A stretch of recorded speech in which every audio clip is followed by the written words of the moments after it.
So, in the year 2045, Earth was basically a war zone. People were fighting giant monsters everywhere. It was super scary, and the soldiers were getting wrecked left and right. There was fire, chaos, and lots of yelling. Then, one huge monster with crazy red eyes showed up. This thing was massive. Its sharp tentacle aimed right at one soldier, and the poor dude just froze in fear.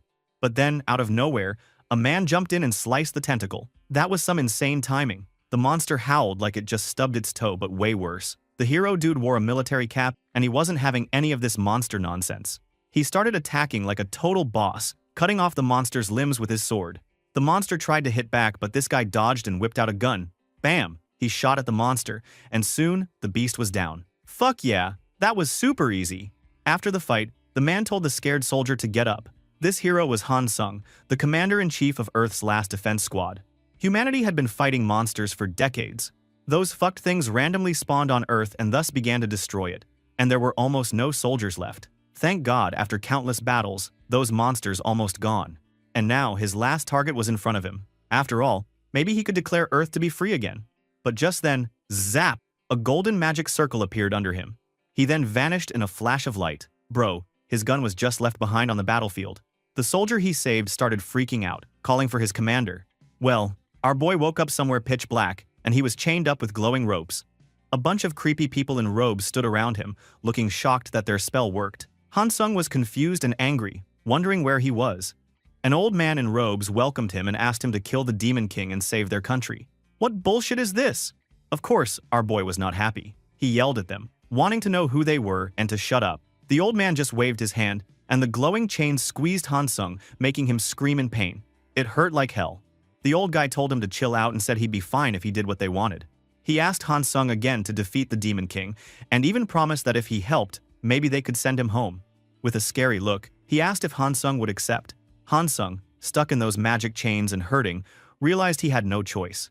He agreed, but he was pissed, as he should be, duh.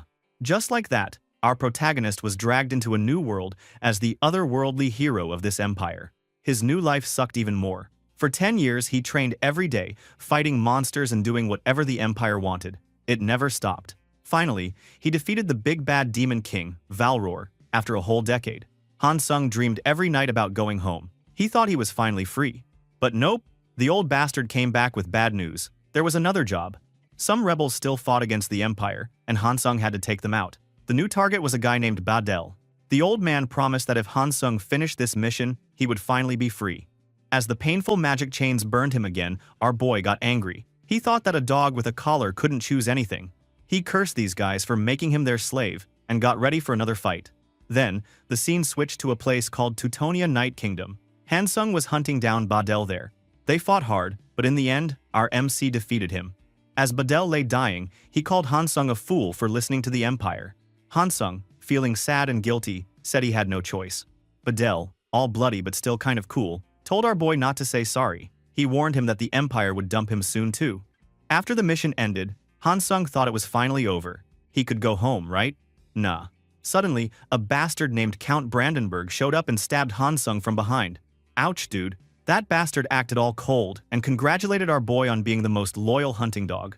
Han Sung, shocked and gasping, realized he had been betrayed. Brandenburg laughed and said the hero was just the most foolish man in this empire. He twisted the sword in Han Sung's chest, saying a hunting dog only knows how to bite. He then said goodbye as Han Sung fell down, dying. This bastard, I want to skip to the chapter where he died. Anyway, as Han Sung lay there, he was mad. He cursed the empire and swore he would never forget what they did to him. With his last breath, he promised to destroy all of them. Then, a bright blue light exploded from his chest. That night, Han Sung's old life ended, and a new one started. Suddenly, he woke up as a baby. A beautiful woman was holding him, saying she was his mom. Behind her was a man with long black hair. Bro, I knew our boy was gonna be super rich now. Han Sung somehow felt like he knew this guy. Then he realized it was Duke Saxon, the best necromancer ever. Now he understood. He had been reborn in Necropolis, a place full of forbidden magic ruled by the Empire. He smiled. Thank God the Stone of Reincarnation had worked. That Stone of Reincarnation was a super dangerous artifact, and he only used it because he was desperate to escape. He didn't know what kind of body he would get, but wow, he got lucky. Now he was the first son of the Saxon family, one of the most powerful noble houses in the Empire. Our protagonist thought he was basically born with a golden spoon in his mouth. He felt more determined than ever to get revenge. He decided that when he grew up and learned necromancy, he would destroy everyone who betrayed him. Especially that bald fucking bastard. His smug face even make me want to punch him until he begs for mercy. But his new parents noticed something weird. Their baby, Han Sung, wasn't crying at all. The Duchess holding him looked worried and asked the nanny why. The nanny said it was strange, but at least he was breathing fine. Duke Saxon said a baby who doesn't cry could be bad luck, yet the nanny said not to worry. Then she suggested they could just smack his butt to make him cry. Without waiting, the nanny slapped baby Han Sung's bottom. Han Sung got mad, but he still refused to cry. Who the hell would a grown man want to cry? His parents watched, kind of entertained, and the Duchess joked that maybe he had the Duke's strong will. Then the Duchess took the baby herself and said she would try. Instead of slapping, she just gently patted him. That soft, warm touch hit our boy right in the heart. All the memories of his hard life came back. He thought about how long it had been since someone touched him with real love. The warm hand of his mother made him feel something he hadn't felt in years. Pure, honest love. That was just too much. Han Sung, who hadn't cried since he was a little kid, couldn't hold it in anymore. He finally started bawling like a real baby. His new parents stared in surprise. But honestly, who could blame the guy? He had just lived a sad 2 lifetimes, bro. Anyway, 8 years had gone by since Han Sung was reborn. His new parents, Duke Alan Saxon and the Duchess Elena, started feeling like time was moving way too fast. The Duchess talked about how Dale, Han Sung's new name, had been glued to his book since he was just 4. Okay, dude, because our protagonist's name was Dale now, let's call him Dale from now on. Back to the story, the Duke looked proud, and she teased him, saying maybe Dale got his bookworm brain from his dad. The Duke agreed and said his boy really liked magic. But then the mood got serious. The Duchess made him remember his promise, never teach Dale necromancy, the dark magic stuff. Damn, our boy is gonna be super sad hearing that. While his parents were having their chat, Dale, aka Han Sung, was deep in his studies in the Grand Library. In their bedroom, the Duchess told her husband she was glad he remembered his promise, and he told her not to worry. He even said he had a cool gift for Dale's birthday, which was coming up soon. Suddenly, all that calm was gone. A maid burst in, looking totally freaked out. She said something had happened to Dale. The Duke and Duchess ran down the hall, yelling Dale's name and thinking the worst. They found our boy collapsed in the study, blue mana swirling all around him like some kind of magic storm. Elena, the Duchess, rushed over to check if he was okay, but Dale, a bit dazed, said he was fine. The Duke, though, looked at his son in shock. He realized Dale could already use super strong mana, and that was not normal for a kid his age. Elena was scared and wanted to help, but Alan, the Duke, was focused. He asked Dale if he just released mana from his body like it was no big deal. Inside, our boy started to freak out, thinking he just messed up big time by showing off his power so early. But then something wild happened. The Duke's scary mood changed to a proud dad smile. He patted Dale on the head and said, of course his son was amazing, but it was a shame he couldn't teach him necromancy. That made Dale panic again. If the greatest necromancer around wouldn't teach him, how was he supposed to get strong enough for revenge? Elena, being the softie, told her son to go rest in his room. While walking away, our protagonist overheard his dad call his mom Elena and say he just thought of the perfect birthday gift. That got Dale's brain spinning. Next, it was Dale's 8th birthday. The Saxon mansion was packed full of nobles from all around the empire, and the party was super fancy. Dale sat alone upstairs, looking down at the noisy party. He didn't really get why everyone was so nice to him. After spending a whole past life being used and betrayed, all this love and celebration just felt weird to him. His mind drifted back to the time his mana went wild. He realized now it happened because he read a book called The Life of the Hero from Another World and started remembering his old life. The memories made something inside blow up, and that's why his magic power went out of control. He thought it would suck to give up on necromancy since he needed it for revenge, so he started thinking of ways to convince his dad to teach him. But he remembered that asking for that as a birthday present would probably not work. Just then, his mom Elena showed up with a mysterious person in a hood. Elena smiled and wished him a happy birthday. Dale asked who the person was. The stranger pulled back their hood and, boom, it was an elf-looking woman with blue hair and a gentle smile. Elena said this was Sophia, an elder from the Blue Magic Tower and a master of water magic. Dale was shocked when his mom told him Sophia would be his new teacher. Elena even gave him a little wink, like she was in on a secret. Dale realized this was his dad's big birthday gift, a real-life magic master. But there was a catch. Sophia was a master of water magic, which was good for defense, not the kind of explosive power he wanted. So it was pretty clear his mom really did not want him messing with dark magic. Sophia then asked Dale if they could talk alone, and he agreed. They went outside onto a snowy path. Sophia was super direct. She said she was only supposed to teach him water magic and asked if he was bummed out about it. Dale was surprised. How did she know what he really wanted? She then explained that it made sense for a kid to want to learn his dad's famous necromancy. Then she dropped some juicy info. Everyone in the Empire knew about the Duke's wedding promise to never teach dark magic to his kids. When Alan Saxon wanted to marry Lady Elena, she was scared of his dark reputation. So, to win her over, he swore he would never pass those dark arts to his children. At their wedding, the elders even wore white to show the promise was real. That's why learning dark magic right now was impossible. But Sophia wasn't all bad news. She said maybe, one day, she could find a way to talk Lady Elena into it. She asked Dale if he was willing to trust her and follow her lead. Dale was suspicious and asked why an elf would even want to help with dark magic family, since elves usually hated that stuff. Elf usually values the laws of nature, and reviving the dead is kind of the reverse of it. But Sophia just laughed. She said that even priests brought people back to life using divine power. When people do a holy resurrection, isn't it also violating the will of nature? To her, necromancy and divine power were just two sides of the same coin. Hearing that explanation, our boy was impressed. He thought Sophia was way cooler and more open-minded than most elves. Maybe she'd be a good master after all. Sophia then said it was time to start their first lesson. She knew Dale had already made a fragment of a mana circle, so she wanted him to build it into a full circle, which was the base for casting real spells. Dale was pumped. This was the first real step toward power and revenge. Sophia told him to put his hand over his heart and focus. Our protagonist nodded and closed his eyes. He could feel so much mana in this world, it was everywhere, just waiting to be used. But to control it, you had to build a mana heart circle around your heart. He gathered the little pieces of mana and forced them to spin together, just like Sophia had told him. He understood it perfectly, and soon a glowing blue circle of mana formed inside him. Dude, he did it super fast. Sophia kept giving instructions, telling him to make the mana rotate and not rush, because usually this stuff took a month. But Dale just put out his hand and showed her. Blue mana flowed out, totally under his control. He told Sophia he was already done. Sophia stared at him like she'd just seen a ghost. She couldn't believe it. Dale was supposed to be a beginner, but he had already made a full mana circle in just a few minutes. Does this make sense? She started thinking maybe he was a real magic prodigy, and honestly, she was probably right. No, Dale was one step above prodigy. Anyway, she wasn't done testing him yet. She asked if Dale could try to release mana through his new magic circle. Dale, being super confident, said he could totally do it. As he got ready, our boy started thinking about how different this life was from his last one. Most kids had a hard time just sending a little mana out of their bodies, but not this dude. In his old life, all his magic was about blowing stuff up, but it was never enough for true revenge. Now, thanks to his new dad's crazy talent, his body could handle mana like it was nothing. He even guessed that he could learn all sorts of magic, not just water stuff, from his new teacher. So, our protagonist put all his focus into his fingertips. He drew mana from his heart and made a magic circle appear. The mana got so cold it turned into a sharp ice bolt. Inside, he promised himself this would be the first of many weapons he'd use to take down the Empire someday. Dude was totally on a mission.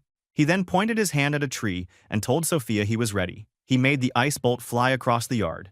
It shot straight through a giant tree and busted it apart. Sophia just stared with her mouth hanging open. Mana usually fell apart when beginners tried to use it, but Dale's spell was perfect. It was super sharp, solid, and way too powerful for a kid. She was left thinking one thing. Who in the world was this little monster? She went over to the tree stump and checked it out. She realized Dale didn't just throw out some random magic. He actually pulled cold energy from the air and shaped it perfectly, like a pro. That was supposed to be just a beginner's move, but Dale did it better than most grown-up mages. Dale, though, acted all innocent, asking if he did something wrong. Sophia smiled at him, but inside her brain was spinning. There was no way a normal 8-year-old could make a spell this well. He used 3 exact steps: spin, speed up, and pack the mana together to make the ice bolt, which was something only soldiers were supposed to do. It was called the Golden Ratio Formula, and Dale pulled it off without even thinking. Sophia now understood why the Duke was sad, because he couldn't teach Dale himself. Later on, she went to see Duke Alan to give her report. The Duke was shocked when Sophia kind of hinted she might not be able to teach Dale. He said that if Dale could make a magic circle so fast, she should definitely help him get stronger.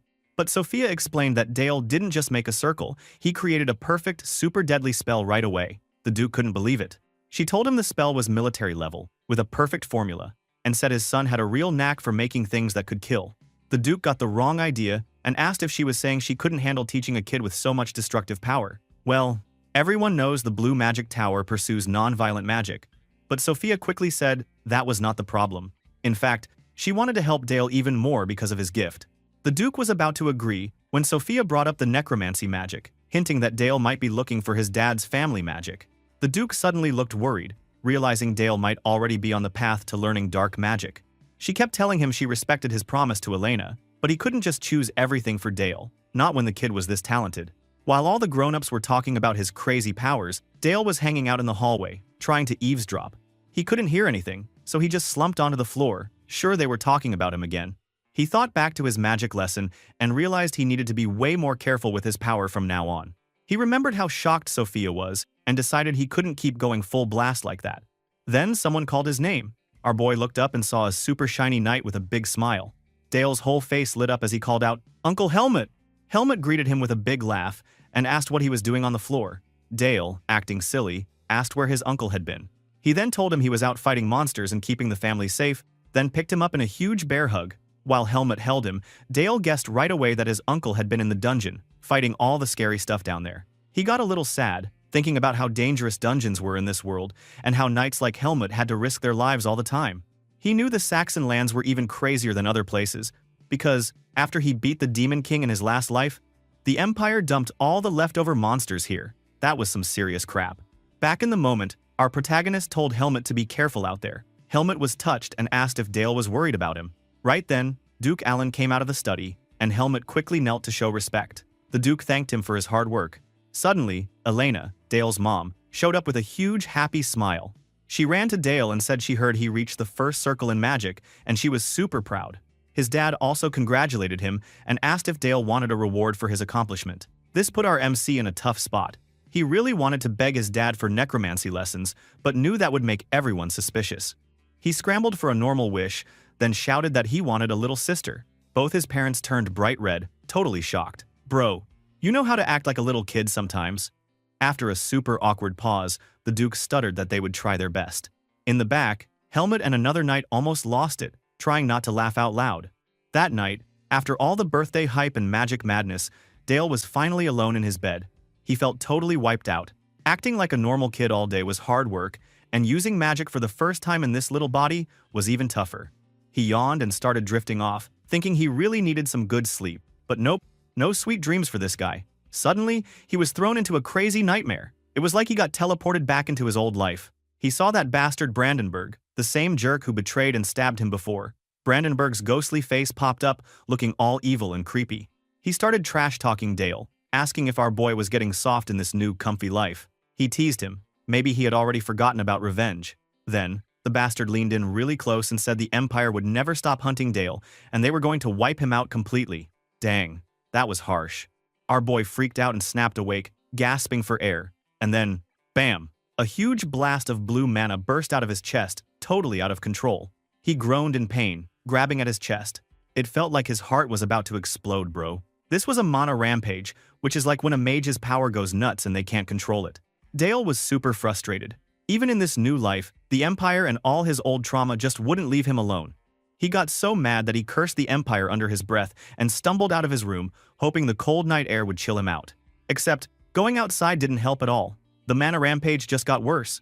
He was struggling to breathe, thinking he might actually pass out. Things were looking really bad. But then, a calm voice cut through the chaos. Someone said it looked like our boy was in a tough spot. Dale looked up and saw Sophia, his magic teacher, standing there cool as ever. She said she could see the mana rampage and that he had crazy talent, but she also admitted his magic made her feel kind of nervous, like there was something dangerous inside him. She then walked over, put her hand on his chest, and sent out calming mana energy into him. She thought to herself that if that dark, nasty feeling in Dale's magic took over, he might never be the same again. Thanks to her, the wild energy finally chilled out. Dale looked down and could control his mana again easily in his hands. He felt super relieved, like he just dodged a huge disaster. Sophia called his name, looking really serious. She gave him a reality check, saying his magic wasn't for healing or creating things, it was built for destroying, dude. She told him it was a dangerous gift. Then she pulled out a big, thick book with a creepy pentagram on the cover. She explained that because Dale's magic was so risky, she thought it was lucky she could be the one to teach him. She handed over the book, and our protagonist nearly fainted. Just holding it, he could feel the dark power oozing from the pages. He instantly knew it was a necromancy book. Sophia smiled a gentle smile and said maybe it was fate for her to teach him. She even wished him a happy birthday again. Bro, Sophia is the best teacher ever. Even our boy was so surprised and grateful that he ran up and hugged her super tight around the waist. Her face softened, and she patted his back, teasing that he was a really needy kid. Can you blame him though? That was a pretty epic birthday present. A few days later, Sophia took Dale out to a snowy field for their next lesson. She told Dale his target for today would be rabbits. She told him to remember what it felt like going hunting with his dad, and to focus all that energy into his magic. Dale nodded, made a magic circle, and then spotted a white rabbit in the snow. He got serious and fired off a sharp ice spell. The ice shot hit the rabbit dead on, and the poor thing was done for. Sophia just watched, totally calm. She noticed that Dale didn't even flinch. His hands were steady, and there was no regret in his eyes. Dude was stone cold. Yeah, she convinced herself again that Dale was born to be a hunter, the beast with its killing intent. She then called out to him and started a new lesson. She explained that even when mages use the same spell, it comes out different for everyone. She asked Dale if he knew why. Dale said he didn't. So Sophia smiled and dropped some magic wisdom. She told him that magic is like a mirror. It shows what's inside your mind and heart. The way you think and feel shapes the magic you make. She showed her own sweet, gentle water magic to prove her point. She told Dale that magic is basically a reflection of who you are on the inside. She went on, saying that spell names like Firewall are just a way to help mages picture their spells. At the big magic towers, each one teaches a different style. The red magic tower goes for firepower and destruction, while her blue magic tower is all about being flexible and flowing. There's also the dark, white, and green magic towers, each with their own vibe. After all that, she smiled again and decided maybe this stuff was a little too deep for Dale right now. Now that there was a rabbit corpse, Sophia started Dale's first real necromancy lesson. She said the basic move was to raise a zombie. Dale went for it, figuring out the necromancy magic is not as easy as it seems, and sending out shadowy mana and attaching invisible strings to all the rabbit's important spots, like its head and legs. The dead rabbit jerked up to its feet, and its eyes started glowing red. She looked impressed and said he did a good job.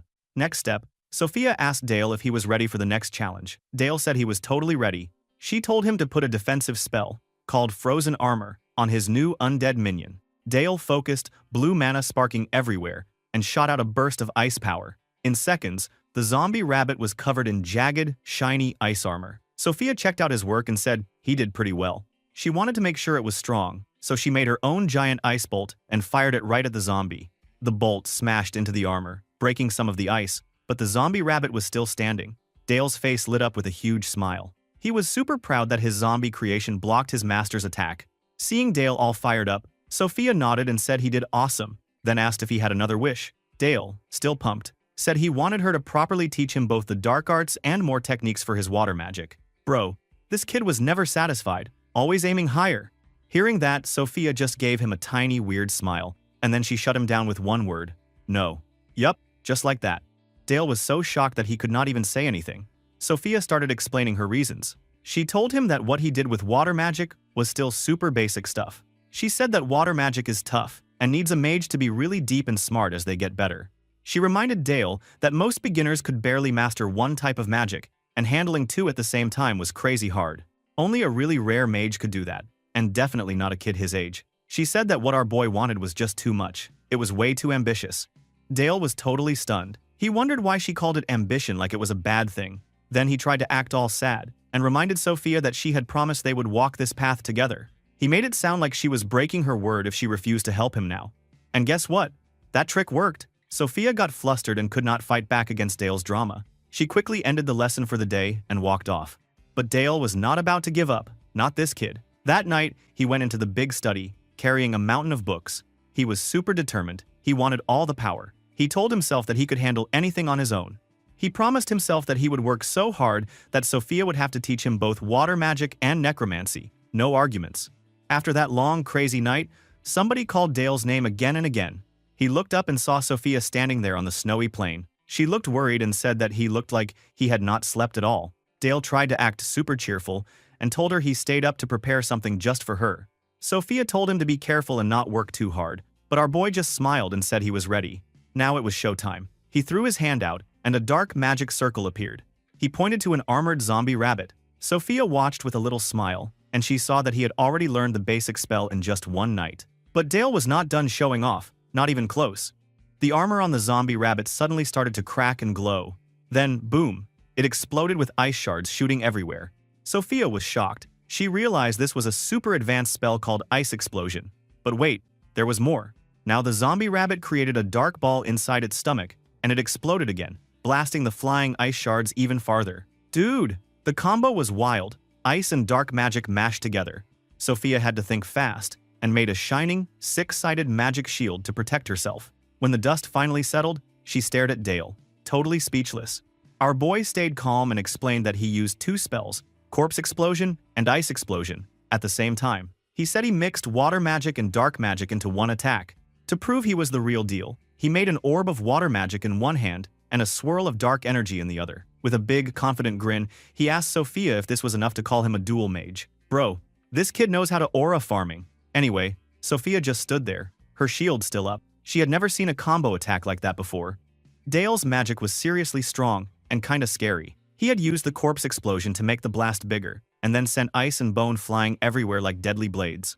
She then went down on one knee in the snow to look at the sharp ice pieces.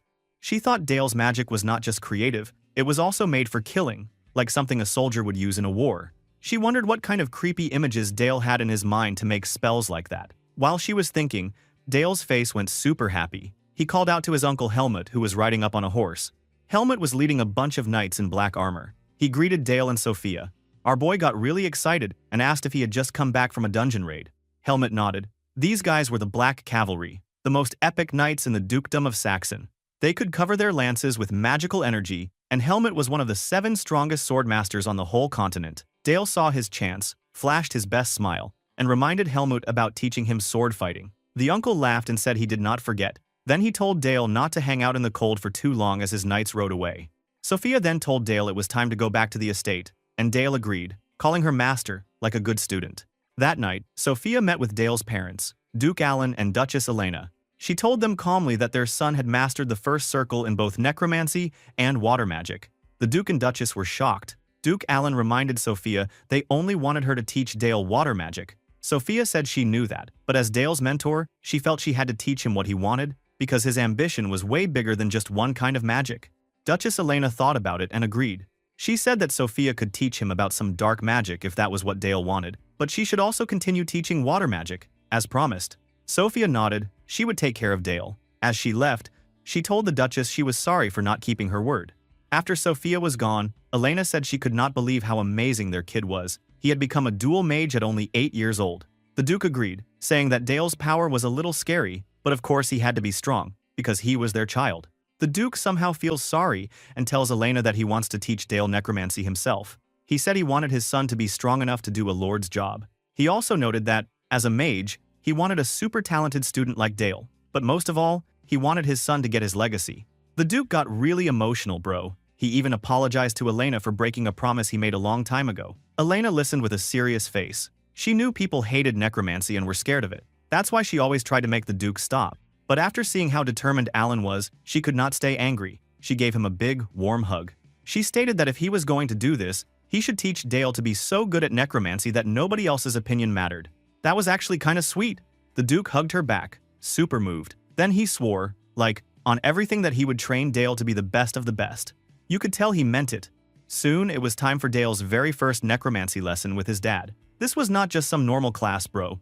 The Duke took Dale deep underground, all the way to a spooky magic workshop under the castle. It was dark and kind of creepy, with a stone table in the middle. There was even a dead rabbit just lying there. The Duke started the lesson by giving Dale a super stern look. He was really disappointed.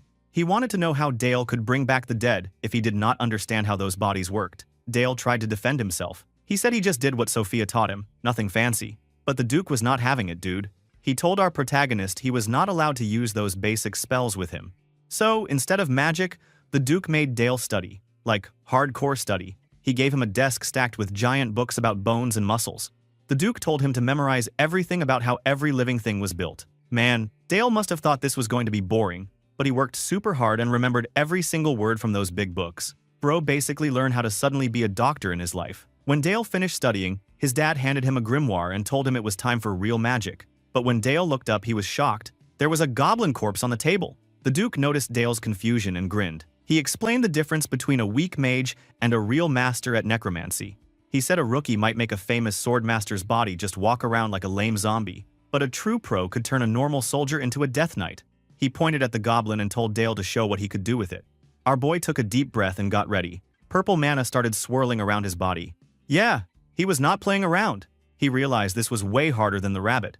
The goblin had 2 legs and was way more complicated. He shot a string of purple energy into the goblin. He tried to animate it, but it was like handling a crazy puppet with a lot of strings. He wanted to make the goblin stronger, so he tried to make its body harder and tougher. But dude, he messed up. The goblin's body got so stiff that it could not even move. Crap, talk about a fail. Right then, the Duke came over and put a hand on Dale's shoulder. He told him that making the body hard was smart, but it also meant the goblin could not move at all.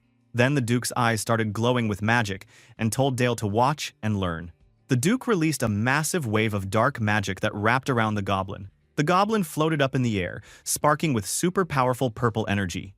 He then started explaining stuff. He said that the ribcage is built to protect organs, but dead things do not even need that. As he talked, his magic twisted and changed the goblin's bones.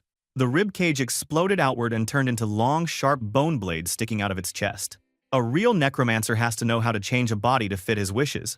Dude, that was creepy, but kinda awesome too. Dale just stood there sweating, not sure if he should be scared or impressed. So, this is the real necromancy. Standing next to the super freaky goblin, the Duke said this was the foundation of black magic, knowing how to change bodies for your own goals. Dale looked up at his dad, totally changed inside. He asked his dad to teach him how the Noir Magic Tower thought about magic, like, what was their main idea? The Duke looked really happy at that. He asked if his son truly wanted to know the truth. Then he knelt down to Dale's level and said that the truth always lives inside death. To find it, they had to understand what life really meant. Those words hit Dale hard. Suddenly, he remembered when he was Hansung, a hero on a burning battlefield filled with bodies. A man was kneeling in front of him, begging to live. Hansung just ignored the man's cries and cut him down with a bloody sword. The memory was brutal, bro. He never knew the beauty of life. After all, he was always be a killing machine. Our boy suddenly came back to the present, shaking and sweating. The Duke called Dale's name, worried that something was wrong. Dale stammered and said he was fine, even though he looked freaked out. He tried to stand tall and kept telling himself that he was okay, even while the whole room felt like it was spinning. As the days went by, our MC kept doing magic training with his dad. Pretty soon, everybody in the Empire heard the crazy news. Duke Alan Saxon was teaching his son the dark arts himself. The nobles were freaking out, because the Duke had broken a huge promise to his wife. Now, everyone, from sneaky red-haired guys to strict old lords and clever witches, was paying attention to Dale and his family. So they are all the enemy in the future? Or what? Anyway, a few weeks later, Dale was not just sitting around doing magic. Nope, this kid was busy learning sword fighting, and his teacher was none other than his uncle, Helmut. They were dueling with wooden swords, smacking and clashing like it was a real battle. Every time Dale attacked, Helmut blocked him super easily, but he did it with this big, confident smile, like he was having the time of his life. Dale did not give up, though. He stared at his uncle, looking for any tiny chance to break through. Helmut noticed this and just smirked, clearly impressed with how stubborn his nephew was. Then, he went on the attack. He swung hard, but Dale was quick. He dodged and then did this insane move. Dude went airborne, spinning around and coming at Helmut from a wild angle. Helmut's eyes almost popped out of his head in shock.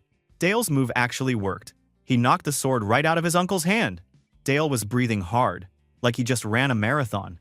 And Helmut just laughed like crazy, totally loving the fight, and gave him some serious praise. But our boy was sharp. He pointed out that there was no way a sword god like Helmut would just drop his weapon. He guessed his uncle did it on purpose. Helmut said that was not true. He really was surprised. He explained that he had used real sword moves, the kind that would have taken down a normal person for good. Then he got a little sad, saying Dale's sword skills were so good, it was a shame he was going to be a mage instead. He then put a hand on Dale's shoulder, looking all serious. He wanted to know why Dale trained so hard, especially when his hands were already all bandaged up. He even knelt down to fix up Dale's wounds. He told Dale not to push himself until he got hurt. Our MC looked at his own hands, and then told his uncle that he had a reason for working this hard. With a big grin, he explained that it would be lame for the Duke's son to just hide behind magic and guards. And, come on, he said, who would miss the chance to learn sword fighting from one of the top 7 swordmasters in the whole continent? Bro, Helmut loved that answer. He laughed so loud it probably scared the birds away. He said if he had a kid like Dale, he would be proud forever. Dale pumped his fist in the air, super happy to get that kind of compliment. But their fun moment did not last.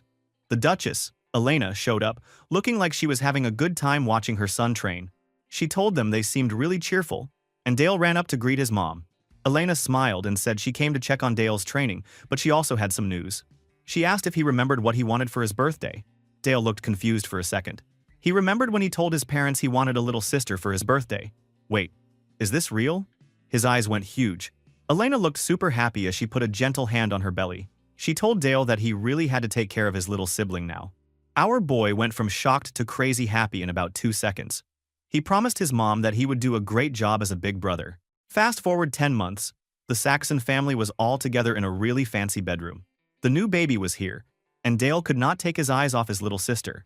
He leaned over, just staring, like he could not believe she was real. Elena teased him, asking if the baby was really that interesting. Dale said, yeah. He still thought it was kind of unreal. He touched the baby's cheek, thinking she was just the cutest thing ever. Duke Allen saw how much Dale loved his sister, and he asked if Dale wanted to hold her. Our boy freaked out a little, but Elena gently handed the baby over. Turns out, holding her was not as scary as he thought.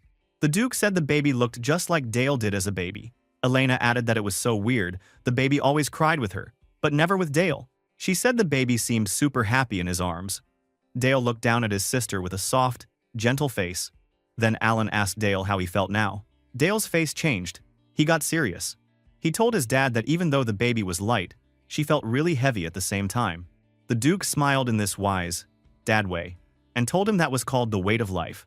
He put a hand on Dale's shoulder and told him never to forget that feeling. Just then, Elena jumped in, saying it was time for Dale's lesson, and that Sophia was probably waiting already. Now, Dale went out to train. Sophia was already there, and told him this lesson would be real combat. Our boy looked a bit nervous and asked if he could really fight her for real. Sophia said she wanted him to come at her with everything he had. Dale got ready, magic swirling all around him. He made a glowing blue magic circle appear. Sophia was surrounded by her own water magic, looking pumped to see how much he had improved. Our protagonist did not hold back. He launched 2 big sharp ice projectiles at Sophia. But Sophia? She smashed the first one like it was nothing, saying it was way too slow. The second one she just knocked away without even trying. She caught a piece of the broken ice and shot Dale a sly smile, asking why he was going easy on his teacher. Dale was left standing there, totally silent, realizing he just got called out in a big way. She told him to hurry up and put up a barrier, but she was not going easy on him at all. She blasted him with a huge wave of water magic. Dale's eyes went wide as the magic attack raced toward him. He barely managed to block it, forming an ice gauntlet around his arm right at the last second. The gauntlet shattered from the force, but he was okay. He thought to himself that if he had not blocked that attack, he would have been in big trouble. Sophia kept smiling, calm and proud, and said she was impressed that Dale could make ice armor so fast. Now, she urged him to attack again. In response, Dale put his hands on the cold, snowy ground and started to focus hard. He poured all his mana into the earth, and suddenly, bam! An enormous, sparkling ice wall shot up between them. Dude, this thing was huge. Sophia was super surprised. She wondered why Dale would just throw up a giant wall like that in the middle of a fight. She thought maybe he needed a break or something. But then, she noticed something weird. The ice was way thicker than normal, and she realized the mana inside it was built in this super complicated way.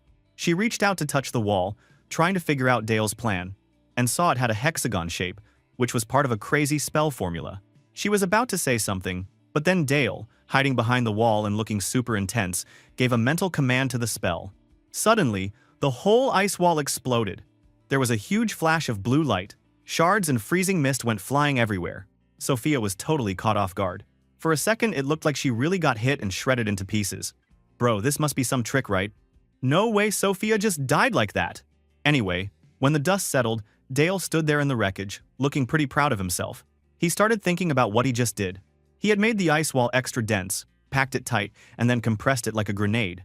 He figured it would be super hard for even his master to dodge that kind of surprise attack. But then his smile faded. He saw somebody frozen solid in the ice and freaked out. Oh crap. Was that Sophia? He shouted her name, feeling panic rise up. But guess what? The frozen figure was just a fake. The real Sophia appeared right next to him, acting totally chill, and asked if he called her. Dale was so startled, he almost jumped out of his boots. She waved her hand and made the ice statue disappear. She actually praised Dale for pulling off such a wild spell. She then touched her cheek and noticed she had a little cut. Damn, she was honestly amazed that Dale, just a first circle mage, could actually land a hit on someone as strong as her. Yet our boy felt bad and said he didn't mean to hurt her. But Sophia told him not to worry. She even felt grateful for the wound, because it meant Dale trusted her enough to use his full power. She looked super proud and ruffled his hair, asking how he came up with such a move. Dale just grinned and said it was all thanks to her training. She just gave him the warmest smile ever. Man, that was a wholesome teacher-student moment. Later on, Sophia went to report to Duke Alan Saxon about what happened. The Duke immediately saw the wound on her face and looked worried. She told him she got careless while teaching Dale and that his spell was really sharp. The Duke was concerned and said he owed her a lot for helping his son, but Sophia just brushed it off and said teaching Dale was actually a joy. Then the Duke got serious. He told her that there was news about orcs crossing into their territory. He said it wasn't a huge threat, but he wanted to send Dale into battle. Sophia was shocked. She said Dale was way too young for real combat. But the Duke explained Dale would not be put on the front lines. Even so, he said that defending their land was the Saxon family's duty, and as the heir, his son had to step up. Dude was not messing around. He even let out a scary dark aura for a second to show how serious he was. Seeing that, Sophia asked what he wanted her to do. The Duke's mood softened, and he revealed his plan.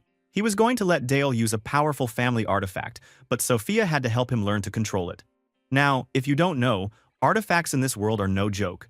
They are objects full of crazy power and are basically alive with their own will. To use them, you have to pay with your magic or even your life force. The stronger the artifact, the more dangerous it is. Some can even kill you, so, yeah, not for newbies. The scene changed to a huge, fancy corridor. Dale, his dad, and Sophia walked together. The Duke explained that the Saxon family had learned how to deal with powerful artifacts over generations. When they reached the artifact vault, the Duke stopped Dale and told him that, as the heir, he had to be ready for battle soon. Dale was stunned at first, but then he started to get really hyped. But, of course, there was a catch. Before he could touch anything, the Duke said he had to first learn how to control the power of darkness that ran in their family. Then, the doors opened, and bro, the vault was insane. There were hundreds of magical items everywhere, each one glowing or giving off a weird energy. Dale could actually feel all the mana in the room. The Duke pointed out the Demon King artifacts. These were the real deal, super dangerous, super rare, and not your everyday magic trinkets. Dale was told not to touch anything until he learned how to control them. But of course, our protagonist was already gone. While the Duke and Sophia were warning him, he had sneaked off into the vault and started wandering. The Duke spun around, looking panicked, and asked where his son had disappeared to this time. Meanwhile, Dale was strolling around the vault, totally chill, checking out the crazy stuff around him. The dark artifacts started whispering to him, each trying to lure him in. One shield offered to help him destroy his enemies. Some rings and little treasures wanted to make him powerful beyond his dreams. But our boy just smiled and shook his head. He thought that kind of power was not enough for what he wanted. He needed something even bigger for the revenge he dreamed about. That's when he noticed a dark, hooded cloak was floating beside him. He recognized it as a shadow cloak, a super rare item that used to belong to Duke Berta, one of the Demon King's top guys. This cloak could control shadows and turn the wearer into a serious nightmare for anyone. No hesitation. He grabbed the cloak and tried it on. But the moment he put it over his shoulders, things got real. Dark shadows shot out and wrapped around him, pulling him into a creepy, empty void. A scary voice echoed, shouting again and again that it was hungry. This was not just a magic item, it was alive. Turns out, the shadow inside the cloak was from its last master, and it could act like a living thing. If Dale wanted to control it, he had to force the shadow beast to obey him completely. Well, our MC was not scared though. He just grinned, all bold, ready for a fight. Right then, a gigantic monster made of pure darkness dropped down, ready to battle Dale in this wild trial of wills. Man, things were about to get insane. Near him, Sophia and Duke Alan were shocked.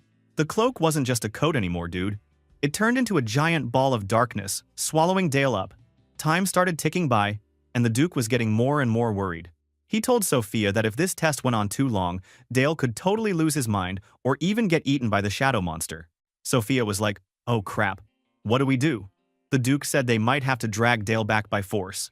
But just as the Duke was about to act, the big shadow sphere started shaking like crazy. Then, boom, the darkness exploded and disappeared, and right there in the middle was our boy, just chilling, totally fine, and wearing that crazy artifact cloak like it was no big deal. He stepped out, calm as anything, and answered his dad. Sophia ran up to him, super anxious, wanting to know if he was okay. Dale said he was fine, and even joked that it just stung a little. He was grinning, like the whole thing was just a quick workout or something. Sophia was absolutely stunned. She couldn't believe Dale was totally unhurt, even though that cloak was supposed to mess up even the toughest mages. She wondered how a little kid could handle all that mental pressure and not go nuts. But Dale wasn't done. He looked at his dad and with this totally innocent face, asked if he could try on some of the other artifacts too. Bro, the Duke and Sophia were both so shocked, they just stood there with their mouths open. After a big sigh, the Duke finally said yes. Dale got super happy, thanked his dad, and rushed off ready to test every single artifact in that vault. Dude was going to be busy for a while. A few days later, out on the Saxon family training field, our protagonist was ready for more action. His uncle Helmut saw him and nearly dropped his sword. He pointed at the shadow cloak and asked if it was really that infamous artifact. Dale said yep, that was the one. Helmut was still worried and told him that the cloak was supposed to be super hard to control. Dale just shrugged and said it felt fine, just a tiny prickling, nothing scary. Then he joked that maybe the cloak was just lonely. Suddenly, a small, toothy shadow creature crawled out from the darkness at his feet. But our boy doesn't care. The shadow creature actually got annoyed and let out a tiny scream, so Dale just grinned and stepped on its head like it was a little bug. Man, these cloaks must be thinking it chose the wrong master.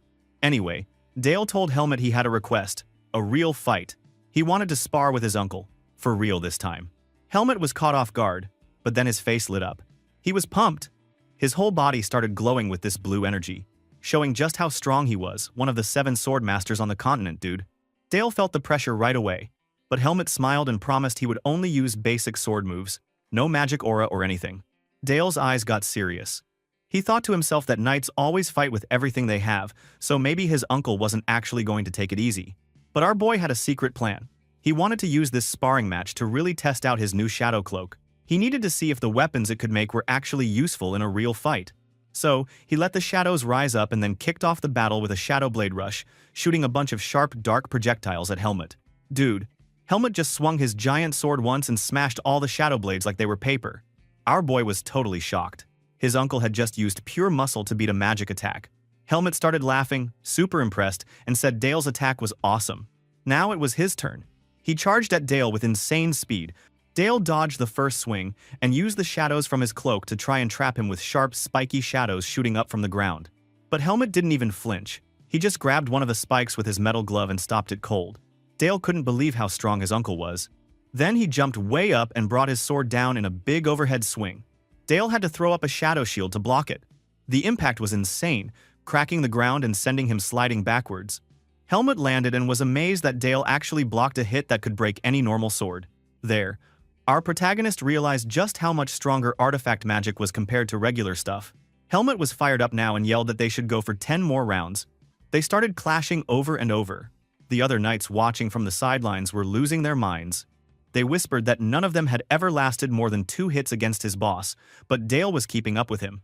Those guys were starting to feel like there was a huge gap between them and their young master. Fast forward a few days, and it was almost time for Dale to head out with the army. That night, his mom, Duchess Elena, made one last try to stop him from going. She held his baby sister and told him that she was going to ask his dad to keep him safe, because she just couldn't let her son go into such a dangerous place. Dale stood beside her, looking calm but serious. He told his mom not to worry, because his dad and Uncle Helmut would be there to protect him.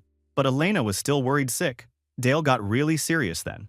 He said he needed to become stronger so that, one day, he could handle the responsibilities of being the next duke. He gently patted his sleeping baby sister and explained that when the time came, he wanted to be powerful enough to protect her, their mom, and their dad. Dale finished by asking his mom to let him go, so he could become strong enough to keep his family safe.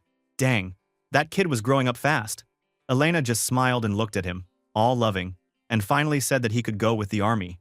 She gave him her blessing, and wow, Dale felt so much better. He promised her that he would come back soon, acting all cool as he climbed onto his horse. Dude was feeling pretty grown up, not gonna lie. At dawn, everything changed. The army was waiting at a military camp, people moving everywhere. Helmut told Duke Alan that everyone was ready to go. The Duke nodded, all serious, and then turned to his son. Out of nowhere, he told Dale to give the order to march instead of him. That was a big deal, bro. The Duke explained that the Black Cavalry would belong to his son someday, and that these knights were his to command. Dale was shocked. Suddenly, he realized something huge. These were his own soldiers now. He often becomes a leader for a big army. But now, It's not the soldiers of Han Sung, his past life, but Dale's. That hit him hard, and he felt a new purpose burning inside. This was his first real battle as a Saxon, and he swore to himself that he was going to do things differently this time. He then moved to the front, feeling the weight of what he had to do. He took a deep breath, raised his fist, and shouted the command for everyone to march. The knights all raised their weapons and yelled back super loud. The sound was insane, like the whole forest was shaking. Everyone could feel how pumped Dale was. As they marched through the woods, the plan got explained. There were 250 cavalrymen and some tough winter wardens with them. Their enemy? About 1,000 orcs. Yeah, that's a lot. The plan was to cross a fast, dangerous river and attack the orc camp by surprise. But how were all those horses and knights going to get across a wild river in one shot? That was the big question. Then, boom, Sophia showed up out of nowhere, surrounded by little snowflakes. She told everyone to move back because she was going to make an ice bridge for the army. Dale was so happy to see her, almost getting emotional. He knew Sophia didn't like fighting, so her coming to help was a big deal. Using her awesome magic, she froze the whole river into a giant, strong bridge. It looked amazing, like something out of a storybook. She waved her hand and told the troops they could cross. The Duke thanked her, and Dale looked back at his teacher. He told her that he was going now. Sophia just stood there, quiet, watching Dale go. After he left, she felt tears in her eyes. She even smiled a little, thinking about how much she worried about her student. Next, the real action started at the orc camp. The orcs were chilling in their rough camp inside a deep ravine, not expecting anything. Suddenly, the winter wardens, those super skilled archers, jumped out and let loose a wave of flaming arrows. The whole camp exploded into fire, chaos, and panic. Orcs were running everywhere, getting burned or taken down by arrows. But then this huge orc survivor roared so loud it shook the trees. That was the signal. Helmet yelled for the cavalry to charge. The black-armored knights formed up into a sharp wedge shape and blasted forward with their lances down. From a high cliff above, Dale, Duke Allen, and Helmet watched everything. Helmet asked Dale what he thought about the attack. Dale, thinking like a boss, broke down the charge in his head. He noticed that with the knights using their secret aura trick and their cool Kull lance formation, the orcs were basically doomed. He saw that the battle was totally one-sided right now. Duke Allen agreed, saying this was what made the Saxon cavalry so famous, but Helmet stopped Dale from getting too confident. He warned that this was just the start. On the field, the surviving orcs tried to fight back by getting into a shield wall, but the black cavalry smashed into them with crazy power. Helmet watched closely and decided to pull his men back so they could reorganize for more attacks. He fired a magical signal, and all the knights started to retreat. The orcs were so confused, they had no idea what was going on. Then, something bad happened. While the cavalry was falling back, the orcs saw one knight lagging behind. They aimed their spears, hit the knight's horse, and the poor guy crashed to the ground. From the cliff, Dale saw the whole thing. His face went dark. He quietly said that things looked rough for that guy. Helmut, next to him, just coldly said that one knight was down. Dale was shocked and a bit disgusted. He couldn't believe they were just going to leave one of their own behind. He watched as a massive orc came at the fallen knight with a giant axe, and our boy got mad. He shouted to his father and uncle, demanding to know why they were just standing there and not helping. But Duke Allen and Helmet stayed silent, looking hard and serious. Dale realized he wouldn't make it in time if he tried to ride down there. He knew the only way to save the knight was to use magic, and it had to be a super strong, one-shot spell to break through an orc's crazy tough skin. Fast, he started changing the magic formula for his ice bolt. He added some cool math for sniper-style shooting, and made it more stable, like a crazy long-range bullet. He even gave his move a sick name. Ice Bolt Barrett M98B. Yeah, that sounded dangerous. Bro playing some Battlefield 6 out of nowhere. Just as the orc was about to bring down the axe, our protagonist fired his new magic. A bright, icy beam shot across the battlefield and drilled right through the orc's head. The orc dropped like a rock. Duke Allen and Helmet just stared, totally speechless. The Duke finally said it was insane that Dale could hit a target from that far away. But Dale didn't wait around to chat. He jumped on his horse and charged into the chaos, ready to fight with his own hands. Helmet yelled after him, but Duke Allen stopped him and said to let Dale go. The Duke was smiling, proud, and a little amazed, thinking that his son was already creating new spells and acting like a true leader. He thought that Dale's inner world, his heart, was probably almost complete. Anyway, Dale could see the orcs were regrouping and looking meaner than ever. But he noticed something big. The knight he just rescued was totally frozen with fear on the ground. Dude looked like he'd seen a ghost. Dale realized he now had two problems: those angry orcs, and this knight who couldn't even stand up. He also thought about his magic. His best spells were strong, but they took way too long to cast. Using long magic in close combat? Nah, bad idea. And he knew it. He thought to himself that he had to find a shortcut, kind of like when you make a math problem super simple. Right as another orc came running at him, he quickly created a new short spell in his mind. But bro, he wasn't satisfied. He wanted it even faster. So he trimmed it down again and came up with his own new move. He called it Ice Bullet. Nice name, huh? The orc was about to smash the scared knight, but our boy was way faster. From up on his horse, he fired the new Ice Bullet spell. It was like, BAM! The ice shot hit the orc right in the head. The orc's head exploded like a watermelon, dude. The rest of the orc's body just dropped in front of the knight, who couldn't believe what he was seeing. That knight looked up and saw his young master, Dale, and was totally confused about why his master would risk his own life for him. Dale, always chill, got off his horse and told the knight not to worry. He even gave the dude a confident smile and reminded him that House Saxon never left a loyal sword behind. That moment was pretty awesome, but it didn't last long because more orcs came running, looking ready to start some serious trouble. So, Dale was like, alright, time for something wild. He lifted his hand, and a crazy purple energy started swirling around him. Bro, it was time for the Shadow Cloak to show off. Our protagonist cast a spell called Shadow Blade, and suddenly, a bunch of sharp, dark shadows burst up from the ground. These things just sliced through the orcs like they were made of butter. Dale gave a dark smile and ordered his shadows to finish the job. Dang, that was cold. One orc survived and looked super confused, but then another crazy thing happened. A giant dark vortex showed up and ate it alive. Talk about scary, bro. Dale turned to the last orc, looking all happy, and blasted it with another ice bullet. No more orcs left. Bro, have no mercy on those ugly orcs. He casually wiped some blood off his face, like this was just a normal day. Then he turned back to the rescued knight and told him it was over. The poor knight was still in total shock and could barely say Dale's name. He admitted he couldn't even move his legs. Dale just smiled, probably feeling a little awkward now, and decided to just pick the knight up like he was a sack of potatoes. He told the guy with a bright grin that they made it out. Right then, Helmut came galloping up with the whole black cavalry squad. Bro, the rescued knight looks like he's falling in love with our MC. Anyway, Dale saw Helmut and said that he would leave the rest of the fight to his uncle. Helmut got super hyped and shouted for the cavalry to charge. The knights all cheered and didn't just shout for House Saxon, they were yelling their loyalty for Dale too. That must have felt good. Later, back at the Saxon camp, it was official. They beat the orcs. The battle was over, and everyone was celebrating. But then Duke Alan called Dale into his tent. Uh-oh, trouble time. The Duke looked super serious and told Dale he had a question. He wanted to know why his son went running off alone to fight the orcs, and asked why he did something so crazy and dangerous. Our boy was totally confused. He just saved a dude's life, so why was he getting chewed out now? Man, being a hero is never easy. Anyway, Dale, being all polite but not backing down, told his father that he was just doing his job as the future lord. He reminded the Duke that these knights were his people, the guys he would have to lead someday. But the Duke just stared him down and called his reason weak, harsh. Dale couldn't believe it. He thought his dad cared about his knights.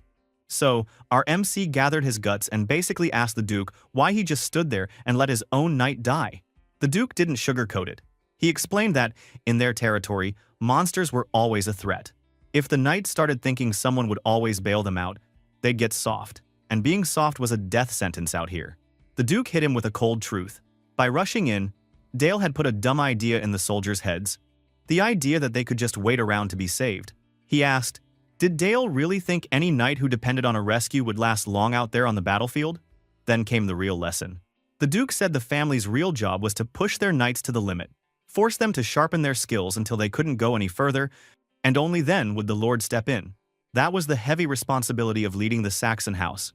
Dale listened, and he had to admit, his old man was right. He realized he'd forgotten that sort of logic in this new life. Oof, tough lesson. Just when things were starting to feel cold and strict, the Duke softened up a bit, putting a hand on Dale's shoulder. He said he was actually impressed by his son's willpower and told him not to lose that fire. Our hero got the message, and the Duke said, let's head back to the castle. But man, news travels fast in this place.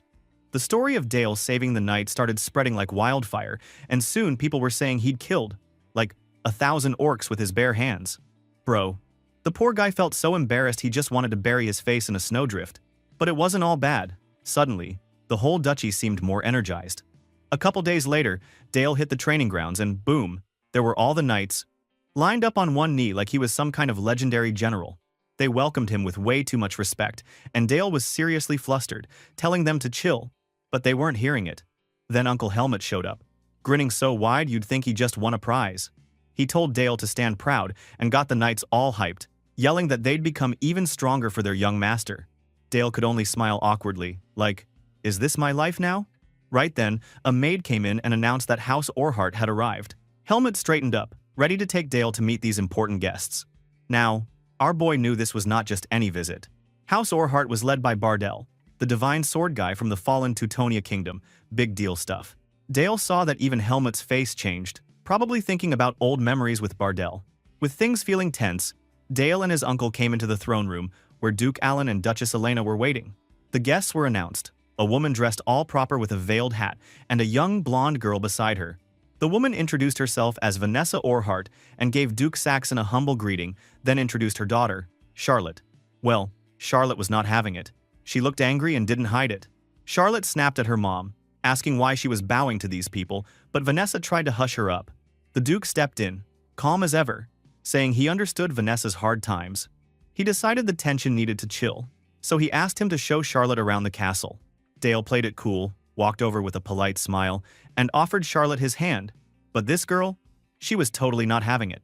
She slapped his hand away, told him not to touch her, and left everyone in the room looking like they'd just seen a ghost. Vanessa was mortified, trying to make Charlotte apologize, but the girl just made a noise, spun around, and ran out, slamming the door behind her like a dramatic movie scene. Yikes. Vanessa was left apologizing over and over, saying her daughter had been through too much lately. Duchess Elena wanted to know what happened, and she spilled the whole story. She said Count Brandenburg, the Pig King, had been put in charge of their land. This dude was obsessed with making an heir and would go after any talented swordsman. Worst of all, Vanessa revealed that he even targeted her own daughter. She'd barely managed to escape with Charlotte before things got worse, but the trauma was still there. The Duke and Duchess looked seriously troubled. Vanessa pleaded with them to take Charlotte in as a maid, to keep her safe from that monster. Meanwhile, Dale found Charlotte out on the snowy training grounds. He called out and she turned around, still looking like she was ready to bite someone. Our MC asked if she even knew where she was going, and Charlotte shot back that she didn't care. He tried to lighten the mood, grinned and asked if her hand was okay from that slap like, "Dude, smooth move." She said it was fine, turned away, and Dale noticed she looked like she'd been crying. Inside, he thought she was just a scared and upset kid under all that attitude. But then, bam, this girl flipped a switch. Suddenly her eyes looked crazy determined.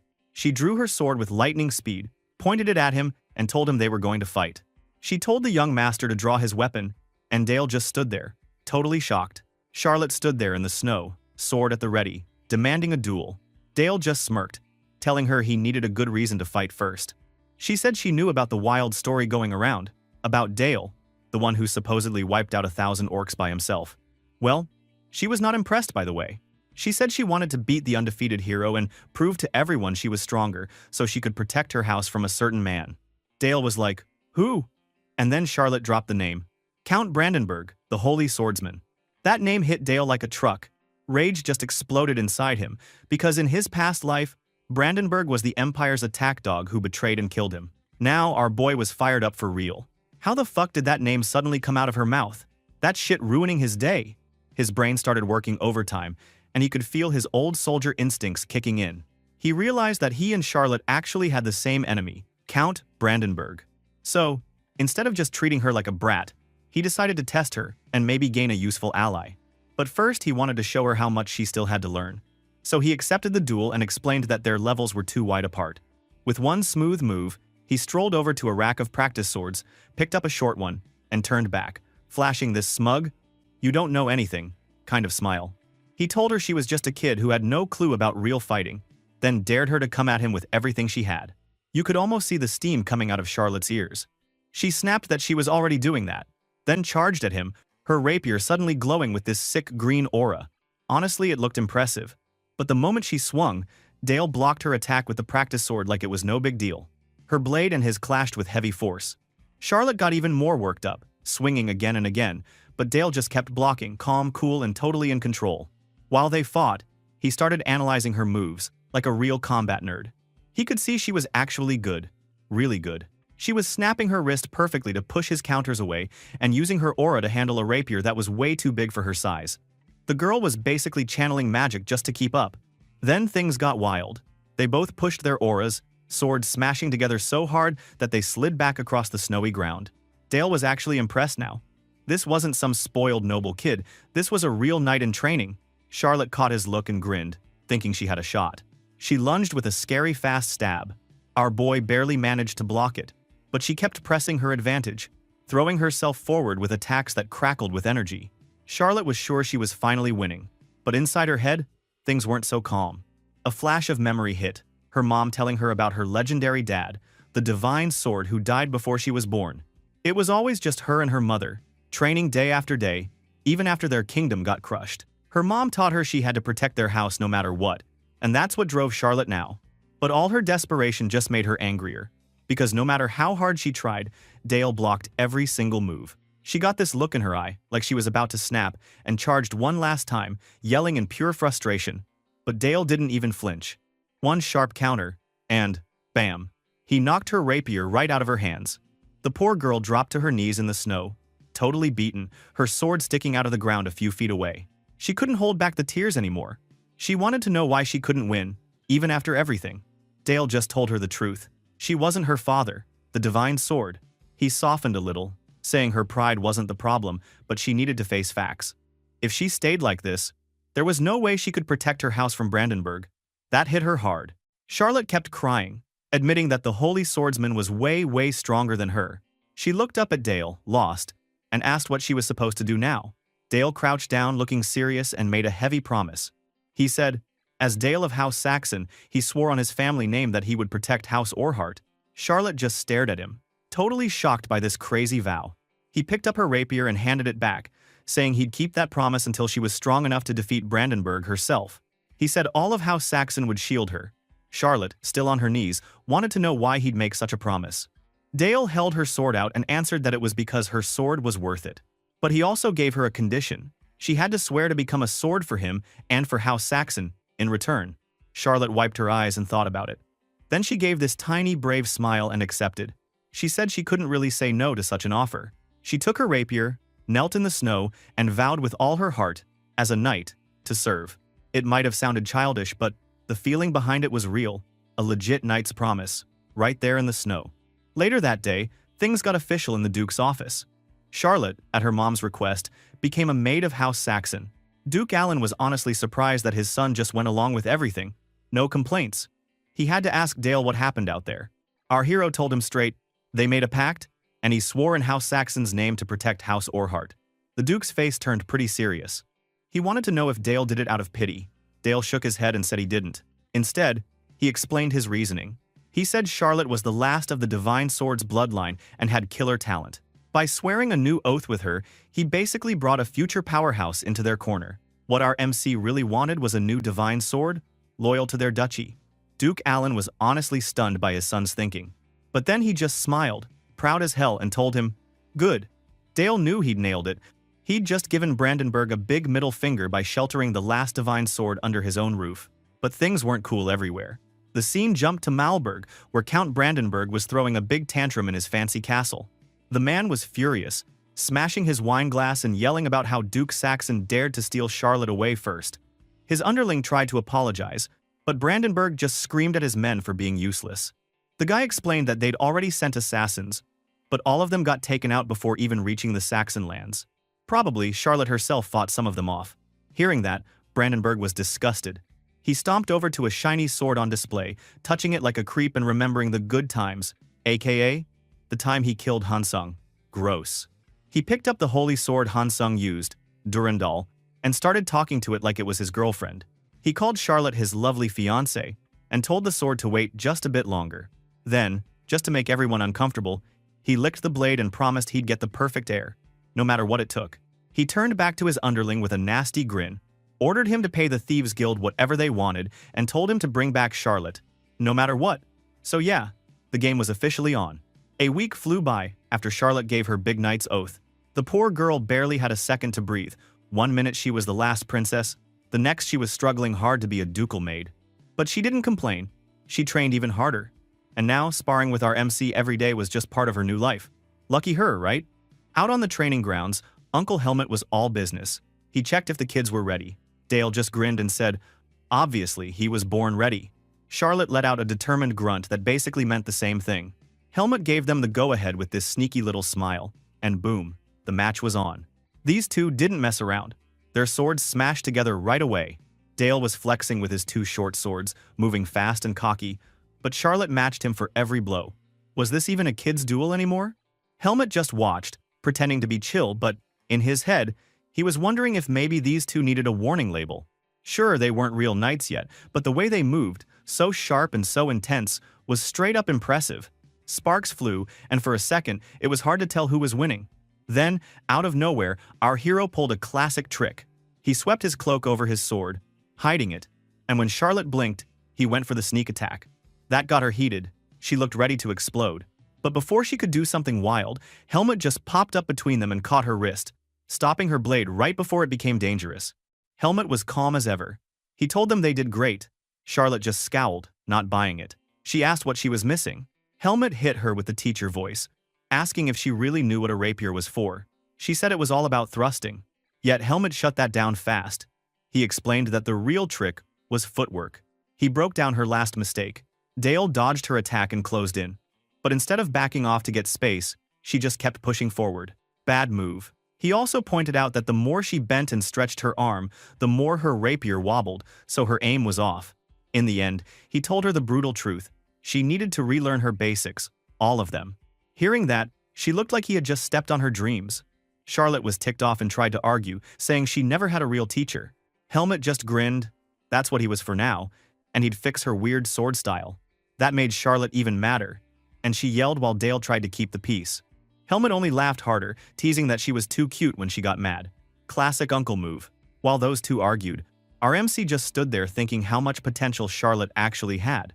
He figured with Helmet training her, she would probably level up even faster, maybe even catch up to him soon.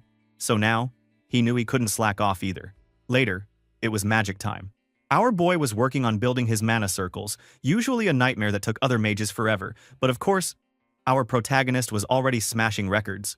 Sophia just looked at him like he was a legendary unicorn and asked if he really finished his second circle already. Dale confirmed it, trying not to sound too smug. In this world, a mage's mana circle is measured in RPM, rotation per minute of mana flow. For most people, one circle went about 300 revolutions per minute. But Dale's first one? A wild 2,000 revolutions per minute. The second was already at 400. He was basically ready to build a third, and Sophia looked like she might faint. Dale then decided to try his magic and upgrade his ice bullet spell. He made it heavier and harder by focusing the magic tighter, then shaped the mana like a gun barrel to spin it faster and shoot it harder. He aimed at a tree and fired his brand new ice bullet armor-piercing bullet. What happened next? Total mayhem. The tree exploded, ice and bark flying everywhere, and there was a crater big enough to hide a horse in. Sophia stared at the mess, totally speechless. Dale just thought, wow, that new circle really powered things up. Sophia finally snapped out of it, looking all proud, and said he learned way too fast. Dale admitted it was all thanks to her, which made her stop and stare. She started thinking about all the crazy stuff he'd done, saving knights, helping Charlotte, and always using his strength for good. She said, honestly, he scared her sometimes, but she trusted him even more. Then, out of nowhere, she just hauled him into a big, proud hug. Our boy totally panicked. Inside, his grown man brain was like, what the hell is happening? He was blushing like mad, but Sophia just held on, calling him her proud student. Someone get this kid a manual for how to handle hugs, because he was not ready. Our boy was basically single in his previous life. Next morning, he was out in the courtyard, still totally thrown by that hug. He wondered if Sophia just saw him as a kid, but he shook it off. No time for drama, time for training. He summoned a giant spiky ice wall and tried a new spell idea. An ice bullet that would act like a shotgun, blasting out a bunch of shards. He fired. The bullet shattered into icy pellets, and they slammed the wall, then bounced right back at him. Our boy was cool as ice, just raised a magic shield to block them all, then made a note to try turning it into a slug next time, always thinking ahead. Suddenly, someone called his name. It was Charlotte, coming out from the trees. Dale asked if she was training, and she said, yeah. She was practicing the new footwork Helmet taught her. Our boy noticed she actually seemed happy about the sword lessons. which surprised her for a second, but then she agreed. Charlotte got quiet for a bit, looked a little nervous, then blurted out an apology for acting like a brat before. Dale did not go easy. He agreed she'd been rude, which made her freeze like a statue. But then he broke into a huge grin and said he'd forgive her this time. Just don't make it a habit. Charlotte looked almost dizzy with relief and promised she'd relax a little. They stood there in the snow, just enjoying the calm. She said she loved the weather here, because it let her train all day without a sweat, and the cool air helped her focus. Dale listened, thinking that was definitely why he liked this place too, and smiled. For once they both just stood there, not fighting, not arguing, just quietly happy. From the castle window, Duke Alan and Duchess Elena watched their son and Charlotte together. The Duke pointed out how much Dale had grown, and Elena agreed, saying the two of them looked perfect out there. She said it was a mother's job to help her son figure his feelings out, and the two parents smiled, making plans to keep an eye on their little hero. The next day, we are now in the slums. It turns out our MC's mom, Elena, is basically a saint down here. Every year, she brings food, clothes, and even helps the homeless find jobs.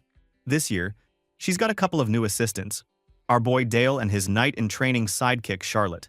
So here they are, handing out bread and blankets, when a wild little boy shows up, running straight for Charlotte. The kid is shaking, crying, and begging for help. He says his mom is dying and only Charlotte can save her. Charlotte, being soft-hearted and maybe a little too trusting, agrees right away. Honestly, our MC should have known this was a trap from the first second, but he follows anyway. This gonna be fun. Dale sticks close as the kid leads them deeper and deeper into this maze of sketchy alleyways. He's got his eyes open, watching for trouble. This is definitely a trap. Why would this kid pick Charlotte, a child, for help when there are tons of adults around? Good question, right? Then he spots a hooded dude hanging out on a rooftop and recognizes him instantly. Thieves Guild. Straight off Brandenburg's payroll. Seriously, how obvious can you get? They finally stop in a dead-end alley. The boy suddenly gets real nervous and says he'll go get his mom. Yeah, right, bro. As soon as the kid dips, a bunch of creeps pop out of the shadows, weapons drawn, faces hidden. Their leader, this green-haired dude, saunters up with a fake smile and starts running his mouth, asking why two rich kids are hanging around this dump. He says they only want Charlotte and tells Dale to get lost. Ha! As if our hero would just walk away. Dale steps up, cool as ice, and stands in front of Charlotte. He gives his classic "I made a promise" speech, calling himself Dale of Saxon and swearing to protect the daughter of House Orhart. The green-haired guy just laughs and tells Dale he's about to have a really bad day for being so cocky. The thugs pull out their daggers, looking ready to start some trouble. Charlotte leans in, whispering that she left her sword behind. Our boy doesn't even flinch. He just sits down like it's lunch break and tells her to chill. In his head, he's actually excited. He wants to try out a new shadow trick he cooked up after leveling up his magic. The thugs jump down from above, and suddenly, boom, a tornado of purple shadow energy whips out from under Dale's cloak. That freaks the thugs out, and the green-haired boss starts yelling at his guys to dodge. For a criminal, he's actually got good instincts. Dale makes a mental note. This guy must be a big deal in the Thieves Guild. Not all the thugs are fast enough, though. One unlucky guy gets caught by the swirling shadows. Dale, all scientific, takes a second to explain this is his new move, planting shadow parasites in the wind so his enemies get wrecked from the inside. Sure enough, a huge fanged shadow jumps out and dives into the thug. The poor dude screams like hell as he's torn apart by the dark magic. Super gross. The rest of the thugs are losing their minds, and it's about to get so much worse. Dale's shadows snap together and turn into this giant, buff undead monster with glowing purple eyes and claws that could slice a horse. It howls, hungry for flesh, and the thugs look like they want to run home to mommy. One guy whispers it's undead, and they all start shaking. But the boss isn't done yet. He shouts at his men to attack. Not that they're excited about it. The boss, getting annoyed, decides to do it himself. He jumps into the fight, pulling off some flashy illusion magic. Now there's a bunch of fake hymns all over the alley. He whips out a handful of shiny green daggers and throws them, thinking Dale's done for. But our MC has other plans. The shadows around him snap into a shield and block every single dagger like it's nothing. The boss curses, his secret move just got clowned on by a little kid. Ouch. The boss tries to bounce back, but Dale's not giving him any space. With a flash of blue light, a magic circle pops up under Dale's foot. He fires off his new spell, double-barrel 12-gauge buckshot. Suddenly, a wall of icy bullets blasts the boss out of the air and straight into the concrete. That had to hurt. Charlotte, meanwhile, is hiding behind a corner. probably wondering if she should be scared of the thugs or of Dale. The alley looks like a monster movie now, bodies everywhere, and Dale's undead shadow beast is chowing down on some poor assassin. But the boss, because of course he's too tough to die from just one hit, drags himself up, coughing blood. He spits out that the fight's not over. Dale isn't impressed. He just unleashes the full rage of his shadow cloak. In a flash, dark tendrils whip out, slicing through every last thug. The undead monster grabs another guy and finishes him off with a roar. These criminals picked the wrong kids to mess with. When the dust settles, our boy checks on Charlotte, who's sitting nearby totally shaken. He asks if she's okay, being way more chill than anyone else would be. Charlotte says she's fine, even if her face says otherwise. Just then, one last assassin tries to run for it, screaming like a banshee. Dale doesn't blink. He forms an ice bullet at his foot and shoots it right through the guy's leg, taking him down easy. The undead monster hauls the bleeding dude back. The survivor starts begging for his life, swearing to spill all his secrets. Dale stays cool, asking if he really means everything. The man nods like crazy, probably thinking there's hope. But our MC? He's not interested in hearing another word from this loser. He points, fires off one last ice bullet straight through the guy's head, and says he doesn't really care. Cold. So, lesson learned for the Thieves Guild. Never mess with Dale of Saxon. The slums aren't so safe for villains anymore. Dale then looked at Charlotte and told her straight up that this was what the Duchy of Saxon was really like. Dangerous, scary, but also the power that would keep her safe. He asked if she was afraid. Charlotte admitted, yeah, she was a little scared, but it was fine because he did it for her. She repeated that vow she liked so much. If his family would be her shield, she would be his sword. She thanked him for showing her a real future and promised she would get stronger. Our hero just watched her for a moment, thinking about Sir Bardell, the knight he killed in his old life, Charlotte's father. Maybe that's why he let Charlotte in, to have someone to protect this time. But her promise hit him harder than he expected. She wasn't just talking big. She was giving him a purpose. Meanwhile, things were not chill back at Count Brandenburg's castle. The guy was fuming as he read a letter. It was a formal invite to Saxon Castle. Basically a get your butt over here from the Black Duke himself about that little kidnapping stunt. Brandenburg knew he couldn't just ignore it, even if he was the Empire's holy sword. So, a few days later he showed up at Saxon Castle, probably already annoyed. Inside the Grand Hall, the Duke was sitting on his throne, looking like a boss, with Dale right next to him. The Duke welcomed Brandenburg, who replied with some sarcastic nonsense about how nothing was more important than getting summoned. He was all smiles on the outside, but in his head, he was calling Dale and Charlotte sneaky little brats. The Duke got straight to the point, saying the whole Empire was super concerned about the kidnapping attempt. He hinted that everyone knew why Brandenburg was there, basically daring him to admit something. Brandenburg tried to play innocent, acting like he could never get mixed up in something so low. That's when the air in the hall changed. A thick, dark aura spread out from the Duke and filled the place. Brandenburg's guys started freaking out, asking why there was wind inside. The Saxon shadows surrounded them, and the knights totally lost it, screaming as the darkness swallowed them up. Brandenburg realized his own holy knight order was getting wiped out in seconds, just pure dark magic flecks from the Duke. He also recognized the spell. Tempest of Nile, a seriously nasty piece of advanced dark magic. The Duke ordered him to kneel and stay put. Brandenburg, super pissed, tried to argue, but the Duke just shut him down, telling him that he better listen or things would get a whole lot worse.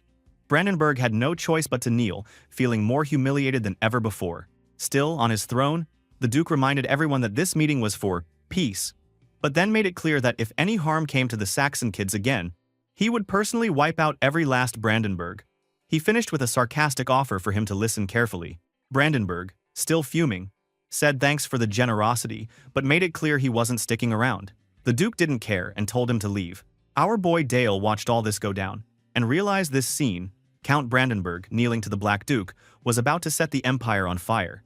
It began as the smallest fire, but he knew their family was now locked in a fight to take down the so-called the Hilo swordsman for good.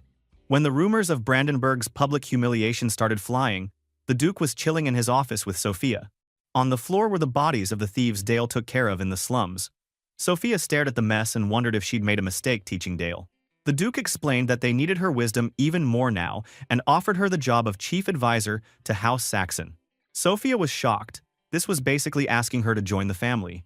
The Duke said straight up that Dale needed her, and even he couldn't guide him alone. Sophia agreed, finally realizing her real job was to figure out how Dale saw the world, because that mattered more than ever. Time moved on, and soon enough, Dale's 10th birthday rolled around.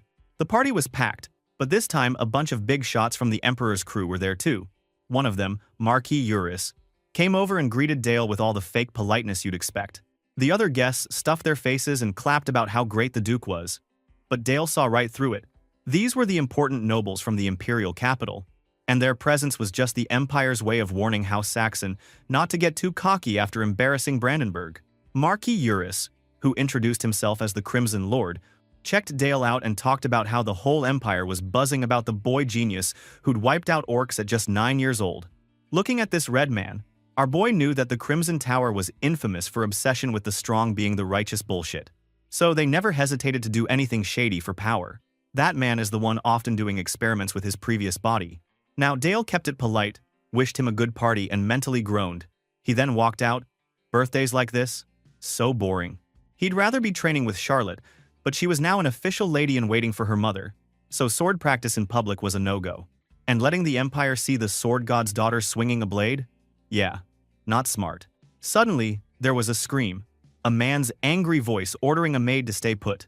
Dale followed the noise and found a fat dude named Pro threatening a terrified maid named Eve, who begged him to stop, reminding him she served House Saxon. Pro just laughed, saying a maid had no right to speak the Duke's name, and ranted about how he'd rather have fun with a girl than waste his time at the party. He even waved a knife at her, getting all gross. Dale, not impressed, demanded to know what Pro was doing. Pro, ever the creep, tried to play it cool and even asked Dale if he'd ever had a girl before, saying he could teach him. Meanwhile, he kept holding Eve at knife point. Dale just ignored the guy's garbage, told Eve not to be afraid, and thought to himself that Pro clearly didn't get how dangerous this was. Nobles in this society thought they could get away with anything, especially at a party like this. But Dale wasn't here to play along. He cast a new ice spell and blasted Pro, knocking him down. Right then, he realized attacking a guest of the Emperor was probably not the best move, but honestly, did this punk deserve anything less? Pro scrambled back up, looking angry. But Dale just glared right through him and ordered him to kneel and apologize to Eve, making it very clear that she was a person of House Saxon. Let's just say, the days of messing with the Saxons were officially over. Anyway, Pro started running his mouth, reminding everyone that he was a guest sent by the Emperor and that disrespecting him just to protect some lowly maid was basically a crime against the Empire. But our MC was not having it. He cut the guy off with a smirk, saying something wild. He wondered if the Emperor liked sending rapists as his hobby, because that's what Pro looked like. Bro, that line made the whole room freeze. Pro was so shocked he could barely talk and started yelling about how Dale must be crazy to say something like that. That was when things got really interesting, because the doors opened up and the rest of the party rolled in. Duke Alan, Marquis Eurus, and a bunch of other high-class nobles. Eurus just smiled, saying this was some spicy entertainment. The Duke looked at his son and asked what the hell was going on here. Dale told it straight. Pro had just tried to assault one of House Saxon's maids. Some random noble tried to tease Dale, acting like he shouldn't get so mad over something so trivial. Pro, seeing his chance, jumped in and started whining to the Duke. But Dale shut him down hard, telling Pro to stay on his knees. He turned to the crowd and explained that, yeah, capital nobles represent the Emperor, but this guy tried to ruin that reputation by attacking a maid, so there was no way he could let it slide. Eurus actually laughed and said Dale's logic was perfect. He told his own attendant, Lara, to do something about this insect. Suddenly, Pro started screaming for help, but it was too late. Eurus dropped a fat fire spell on him right there in front of everyone. Pro howled as he burned, and nobody did a damn thing to help. Eurus, looking totally chill, said Dale was right. Anyone who insulted the Empire deserved to be roasted like a bug.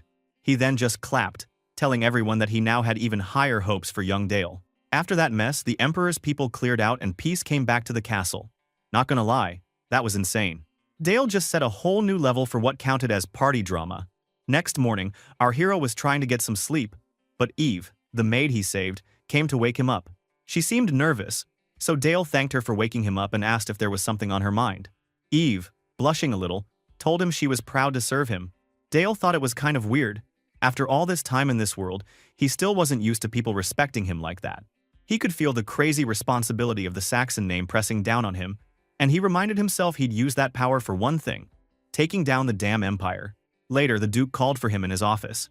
He said Dale had been acting strange lately and wanted to know what was up.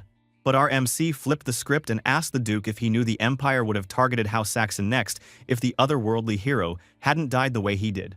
That question really shocked the Duke, who wanted to know where he got that idea. Dale thought about just telling him the truth, that he'd heard it all in his past life, but nope, the risk is so big. So, instead, he said it was just something he'd figured out. He explained that the Empire got rid of the hero because a hunting dog that gets too strong is always a problem. Even after the hero beat the Demon King, the Empire didn't bother fixing the Demon King's lands.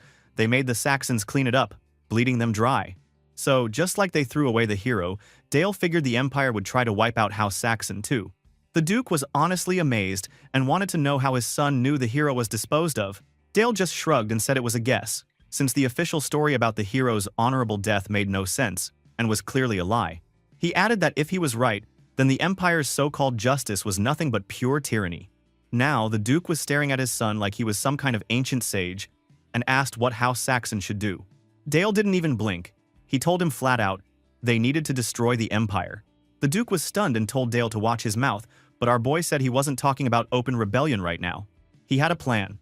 In 10 years, when the time was right, they'd act. For now, there were resistance groups out there, and a lot of scared lords. The Empire's economy was a mess. Bandits were everywhere, and war wounds weren't healing.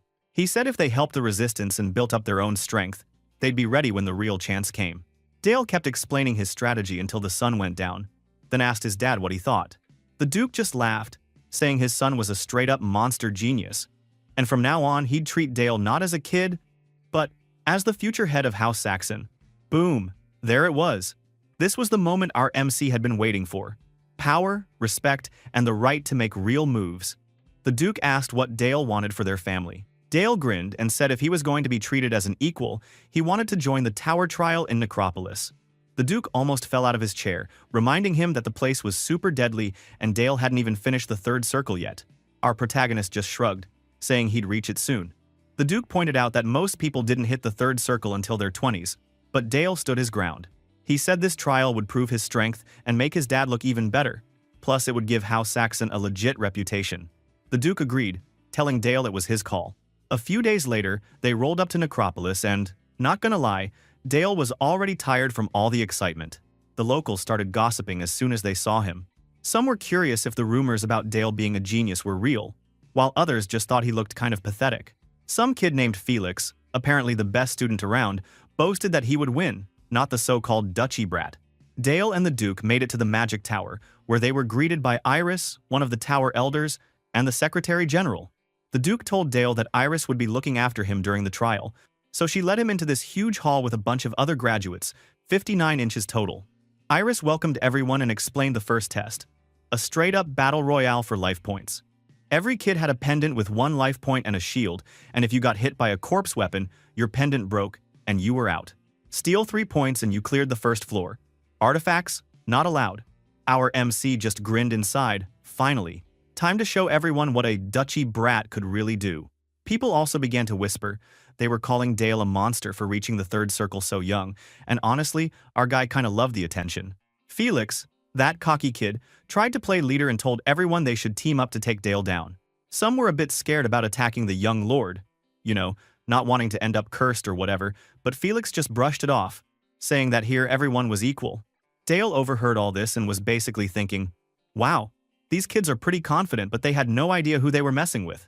Iris, the supervisor, announced the start, and all the contestants got busy showing off, raising undead soldiers like it was some edgy puppet show.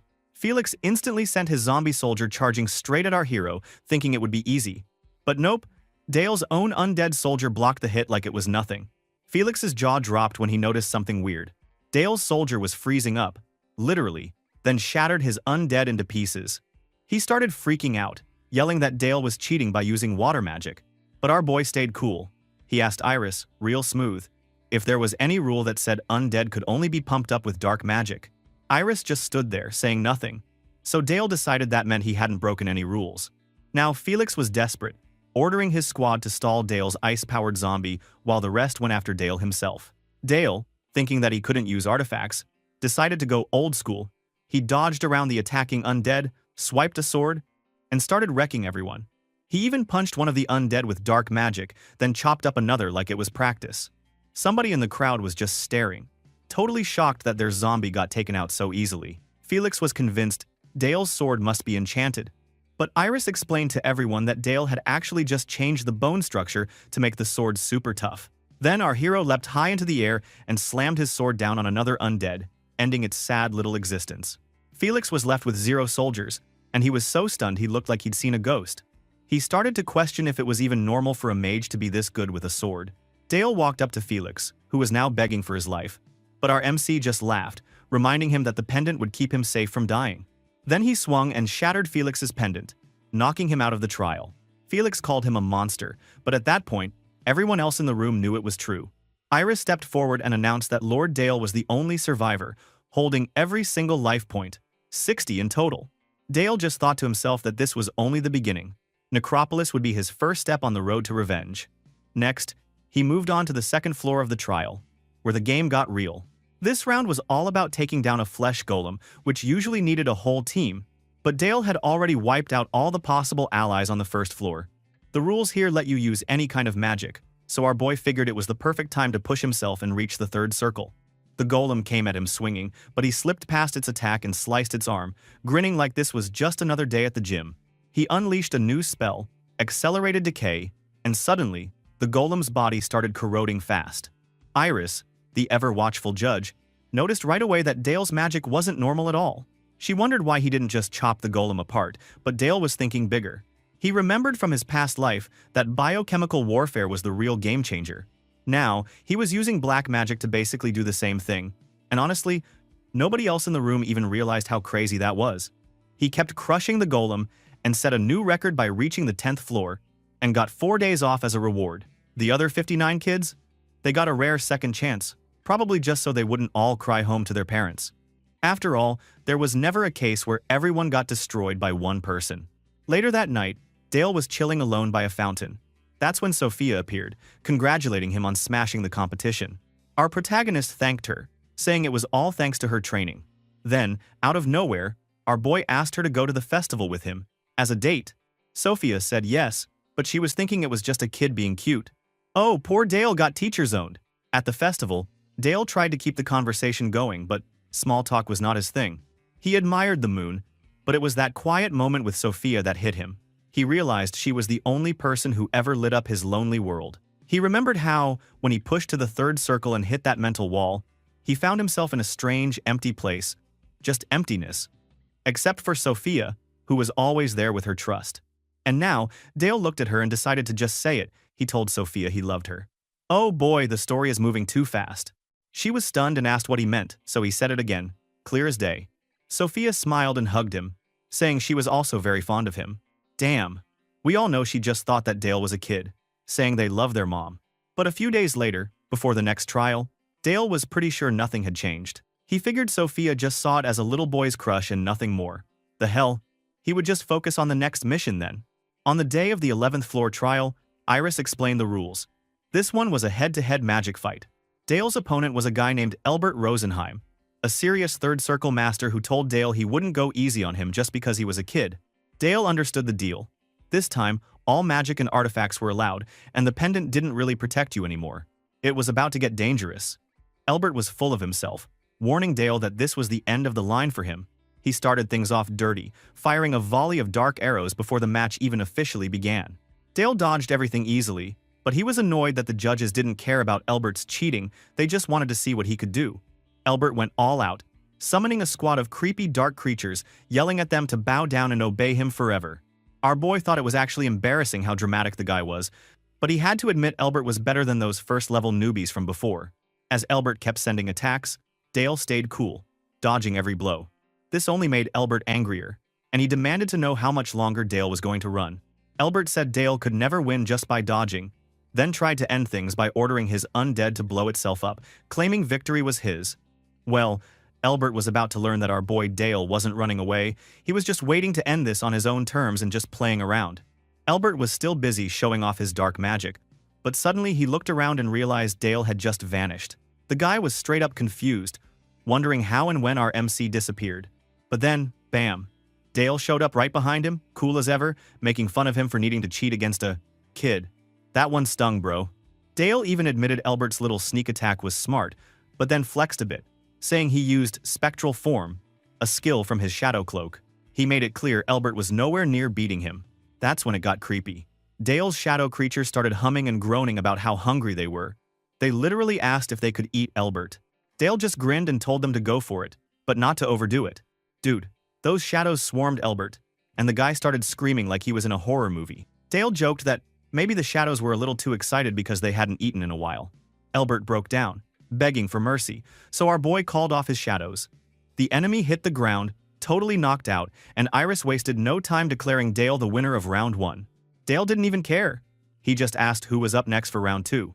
But the next mage took one look at Dale and immediately gave up, saying he just wanted to live. Can you blame him? The matches kept rolling, and every single contestant forfeited before even fighting, except for one poor soul who actually did step up and, of course, got destroyed. This meant our boy Dale just advanced higher and higher, all the way up, refining his 3 magic circles and smashing every floor guardian on the way. By the time he got to the 20th floor, it looked like things would finally get interesting.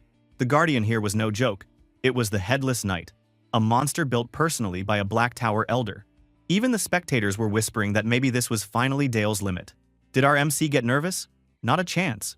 He just smiled, thinking it'd be boring if everything went too smoothly. The battle started, and the Headless Knight charged. But suddenly, the entire crowd went dead silent. The knight, instead of brawling, dropped to one knee and basically bowed to Dale. Our MC just ordered the knight to finish itself, and the Headless Knight didn't hesitate, stabbed itself right there and collapsed. Everyone was shocked, like, what the hell just happened? Dale realized he might have flexed a little too hard. Even he thought it was pretty insane that a guardian would betray its creator and choose him instead. That was a level only Black Tower elders usually reached, and now everyone knew Dale was on that level already, which he definitely hadn't planned to show off. He figured he'd done enough. No need to keep showing off or risk going so far that he turned into some unstoppable monster nobody could understand. So, my dude just turned around and left, not caring about finishing every last floor. The observers tried to ask him why he was leaving, but Dale knew there was a line, and he was not about to cross it. He wanted to stay human, not become the next boogeyman. And just like that, Dale's trial was over, and with it, the whole tower trial ended. When Dale and his dad, the Duke, arrived, the entire Black Tower basically lost their minds. Every mage, even the High Elders, lined up to salute the Duke and his son. The news of what Dale did brought the whole northern region together behind House Saxon. They began to unite. In the duchy, the knights were fired up, fighting harder than ever and cheering for their young Lord Dale. In the entire empire, from that day on, no one doubted him. After crushing the tower trial, Dale got a new assignment straight from the Duke: lead a real campaign against a horde of orcs. Sounds insane for a 10-year-old, right? But nobody even blinked. They all trusted him to lead. Of course, he took the job and ran with it, slowly becoming a true commander. Later, Dale reported back to his father. He said they'd wiped out 145 orcs.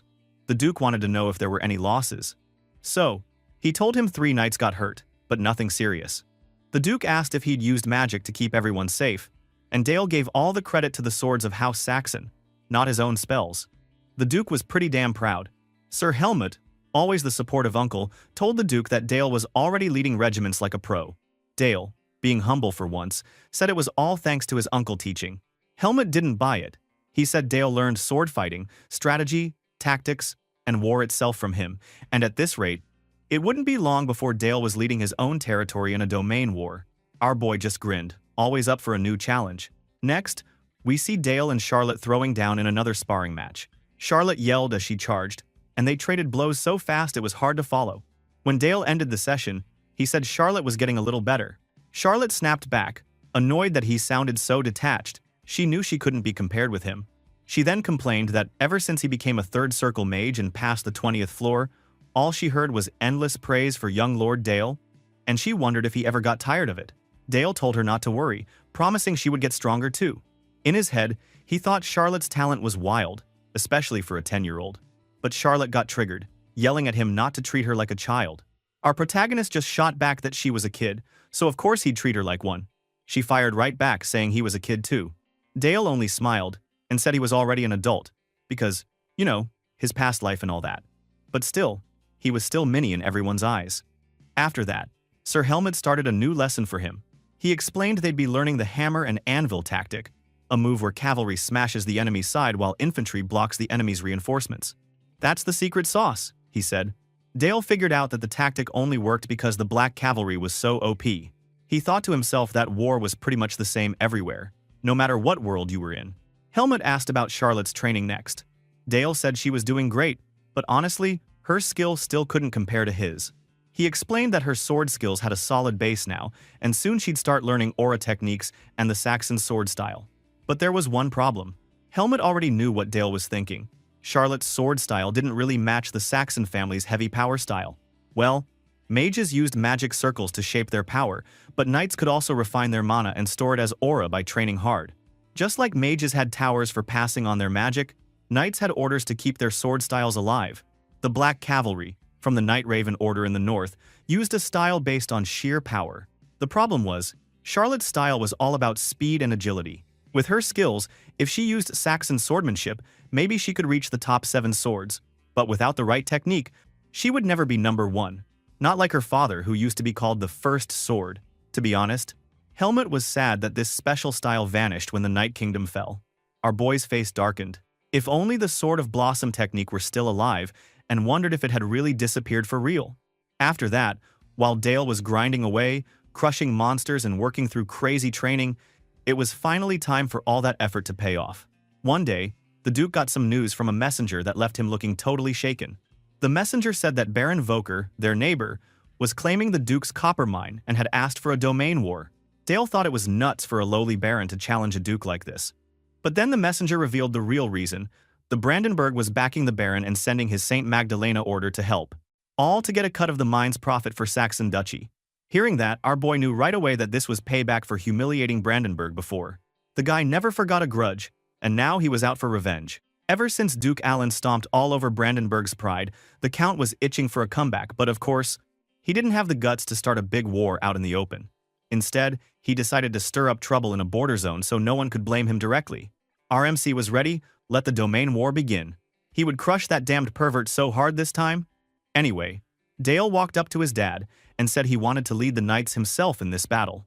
But Duke Alan wasn't having it. He told our protagonist that he was still too young to take on a war against people, not just monsters, and should stop talking wild.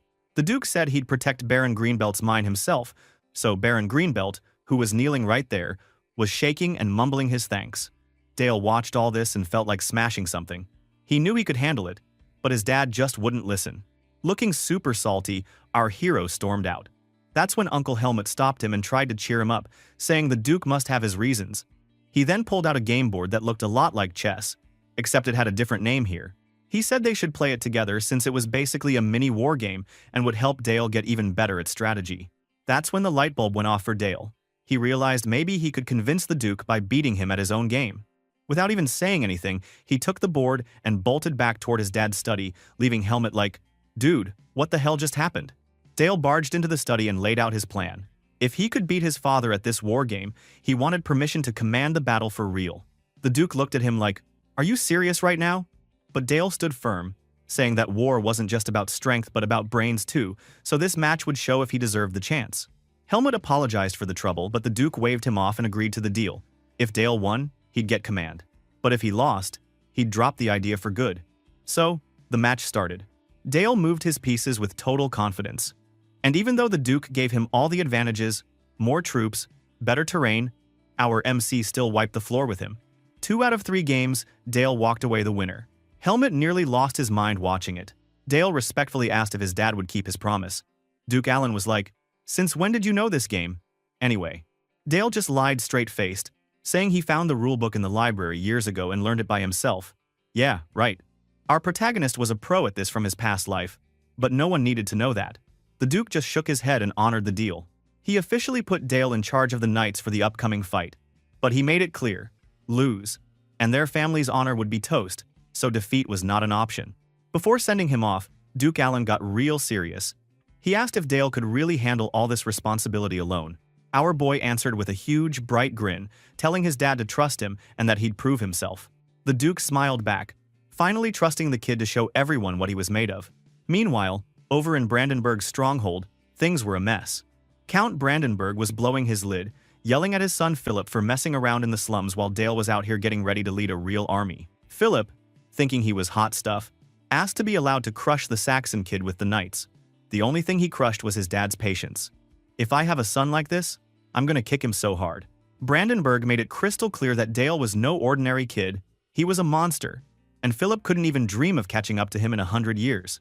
Still, the Count said he'd let Philip be commander for the battle, but then turned around and told Sir Milvus, the real knight in charge, to treat Philip as nothing more than a pretty mascot. Ouch! Philip freaked, but the old man didn't care. He just wanted a figurehead. The Count was fuming inside, thinking he should have handled things himself but couldn't go all out against a child without looking like a total loser. He started to wonder if Duke Alan had planned all this just to mess with him. Finally, after all the hype, a few days later at Baron Greenbelt's territory, the big moment arrived. The Baron was sweating bullets, but he came out with his knights to greet Dale, who rolled up on his horse looking way too chill for a 10-year-old. The Baron and his men bowed deep, showing respect, but some of his soldiers were whispering in the back, wondering if this kid could even hold a sword. Another guy hushed him, saying Dale was a prodigy, so relax. Baron Greenbelt tried to be friendly and invited Dale to a fancy banquet, but our MC wasn't there to eat snacks. He shut him down real quick, saying they didn't have time for parties. The Baron was so confused, asking what he meant, but before he could even finish, Dale whipped out his sword and pointed it straight at the Baron's throat. The poor man almost fainted. Dale, with a sharp grin, told the Baron he wanted to check the quality of his men first. He wanted to know who was the strongest among them.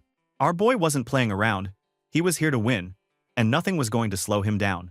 Anyway, Dale was calm as ever, just smiling and asking the dude, for the last time, who was actually the strongest knight in this place. That's when a red-haired knight named Harbuck stepped forward, acting all proud. He told Dale that he was number one, and honestly, nobody around here could beat him. The guy was basically flexing for everyone to see, calling our boy a brat and saying he only got his position because his family was rich. Yeah, good luck, buddy. Dale didn't even look bothered. He just pointed out that everyone seemed to be doubting him, probably because he was just a 10-year-old suddenly in charge of a real battle. But to be honest, our MC was doubting them right back, especially after seeing their so-called best knight show up reeking of booze. He said, if they really wanted to clear things up, they'd do it the old-fashioned way, with swords. Harbuck got fired up and accepted, acting like he was about to teach Dale a lesson. He went full drama mode, shouting his name and his honor as if this was going to impress anyone. Dale just looked at him like, is this guy for real? Anyway, out on the training field, Harbuck started talking big about Dale's sword. He said he'd heard all these stories about it being peculiar, but you could tell he didn't believe the hype at all. Looking at how confident that raid hair was, our boy was thinking, what's the other guy hiding? And then, boom, Harbuck charged in, swinging his sword with all his strength. But Dale blocked that attack like it was nothing, even with his sword glowing dark purple and all mysterious. Harbuck's eyes almost popped out of his head. Looking at that knight, his sword didn't even have a proper aura. Well, it makes sense, because only the best knights could use it. But still, he figured if that man was going all out, he should do the same. That's when Dale went full monster mode. He used his shadow and summoned a pillar of shadow, made a magic shield just to flex, and then summoned these creepy shadow tentacles that whipped all around Harbuck. The poor guy was getting smacked from every direction, and he started yelling, asking what the hell was happening. Dale just stood there with his hand out, controlling the show like a boss. Our protagonist was not impressed at all. He thought Harbuck's skills were just average, maybe even below that. After a bit of shadow magic beatdown, Harbuck was tossed to the ground, groaning in defeat. The Baron ran over to check on his knight, practically screaming his name. Dale just stood there, looking bored. He couldn't believe this was supposed to be their elite. The Baron started freaking out, yelling at Dale for knocking out their best knight right before a big battle, as if it was Dale's fault his men sucked. But our MC didn't care. He told Greenbelt straight up, if this was really the best they had, his forces were just dead weight in an actual fight. He wanted to know if the Baron planned to just relax while the Saxon family did all the work. The Baron was stunned, and even Harbuck looked embarrassed. Then Dale laid it out. How Saxon would always protect their allies. But that didn't mean the Greenbelt guys could just slack off and ignore their own duties. So, until the real battle started, Dale's knights would basically take charge. The whole army of knights was watching this go down. Dale pointed his sword at Harbuck and the Baron and told them to make a choice, either follow him or get stomped out. Simple as that. They didn't even hesitate. Both of them dropped to their knees, and then the rest of the knights all did the same, swearing loyalty. That must have felt good for our MC. Later that night, over at the Saxon Manor, life was way more chill. In their fancy bedroom, Duchess Elena was lying in bed while Duke Alan sat next to her, stroking her hair all gentle. He told her not to worry, saying Dale had way more inside him than they could ever imagine. Alan said that when Dale grew up, he'd see things even Alan himself couldn't dream of. The Duke was basically glowing with pride, saying one day his son would be the ruler of this whole world. That's one confident dad. But meanwhile, our MC was not feeling the love. In his room, he sat on his bed, holding his head, looking super frustrated. He thought there was no hope. He realized he'd been acting like a frog in a well, thinking he was strong, but only because the world outside was so pathetic. He thought most of the people out there were just useless. In his mind, Brandenburg's face showed up, all smug and evil. Dale knew that old Fox was only messing around in this territory because he already knew how weak everyone else really was. But hey, he had his own plans brewing, and he wasn't going to let fucker like Brandenburg get away with it. The next morning, things got wild. Out on the castle grounds, Harbuck and all the other Greenbelt Knights were suffering. They were pulling this massive boulder with ropes, sweating like crazy and about to pass out. Harbuck begged for mercy, saying he couldn't take any more. But Dale wasn't having it. He was chilling under a red parasol on a fancy chair, watching the show with zero pity. Sir Bale, one of Saxon's real knights, stood by his side, looking ready to step in if things got worse. Dale yelled at Harbuck to stop whining and told him he hadn't even done anything hard yet. Then he ordered Sir Bale to teach the Greenbelt Knights everything they needed to survive, starting with stamina, because right now, none of them were even qualified to be called Knights of the North. And also, send someone to Baron Parker's territory and tell him they wish to propose negotiations. But of course, he is not a pushover. He doesn't intend to accept a stupid peace term. Also, he will go somewhere. There's someone he wants to see before the battle begins. Now, on the negotiation site, there was this big beige tent with 4 armored dudes holding spears standing around it. Inside, our boy Dale was sitting at a long wooden table, and right behind him stood Sir Bale, his loyal knight, just in case things got dicey. Our boy explained that time was short. The Knight Order of St. Magdalena was out there making a long, hard march across the land, and their supplies were so bad, it looked like they'd have to attack sooner rather than later. And apparently, Baron Parker's knights weren't just a bunch of losers. They had some bite. So everything is so intense right now. Suddenly, 2 people entered the tent. It was Lord Philip, all dressed up in red and black like he thought he was hot stuff. And next to him was Sir Milvus, who was armored up like he was expecting a real fight. Dale knew in his head that it was so obvious Lord Philip was really just a fake leader. The real commander was Sir Milvus. Well, everything is so predictable. Suddenly, Philip tried to act all cocky, laughing and telling Dale that he must be scared if he wanted to negotiate now. He said Dale must have pissed himself because a real war was coming. But our hero just stared, totally calm, and asked why they even agreed to negotiate in the first place. Philip started to answer, but Dale cut him off, telling him he hadn't asked him at all. He said he didn't want the puppet's answer. He wanted the real commander, Milvus, to talk. Bro. Philip's face went from smug to shocked so fast it was almost funny. With a badass tone, our boy said, how the fuck does a holy swordsman entrust someone with not even the slightest shred of talent to be commander? Hearing that, Milvus looked angry, yelling to his lord not let the words shake him, but freaked out that Dale knew who was really in charge. He started thinking, how the hell did he know that Count Brandenburg thought Philip was trash? Only a few people knew that. Our MC just kept laying into them, asking Philip how it felt knowing his famous dad didn't trust him even a little. That one hit hard. Milvus got so mad he slammed his hand down and tried to storm out with his lord.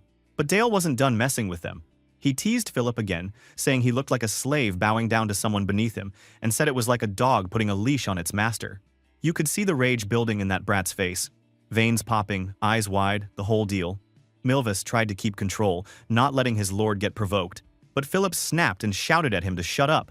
Our boy was loving it. He leaned back, totally relaxed, and told them he couldn't even tell which one was the real puppet at this point. Was it Philip the Holy Swordsman's puppet or Sir Milvus's puppet? Both guys started yelling, completely losing their cool. That was exactly what Dale wanted.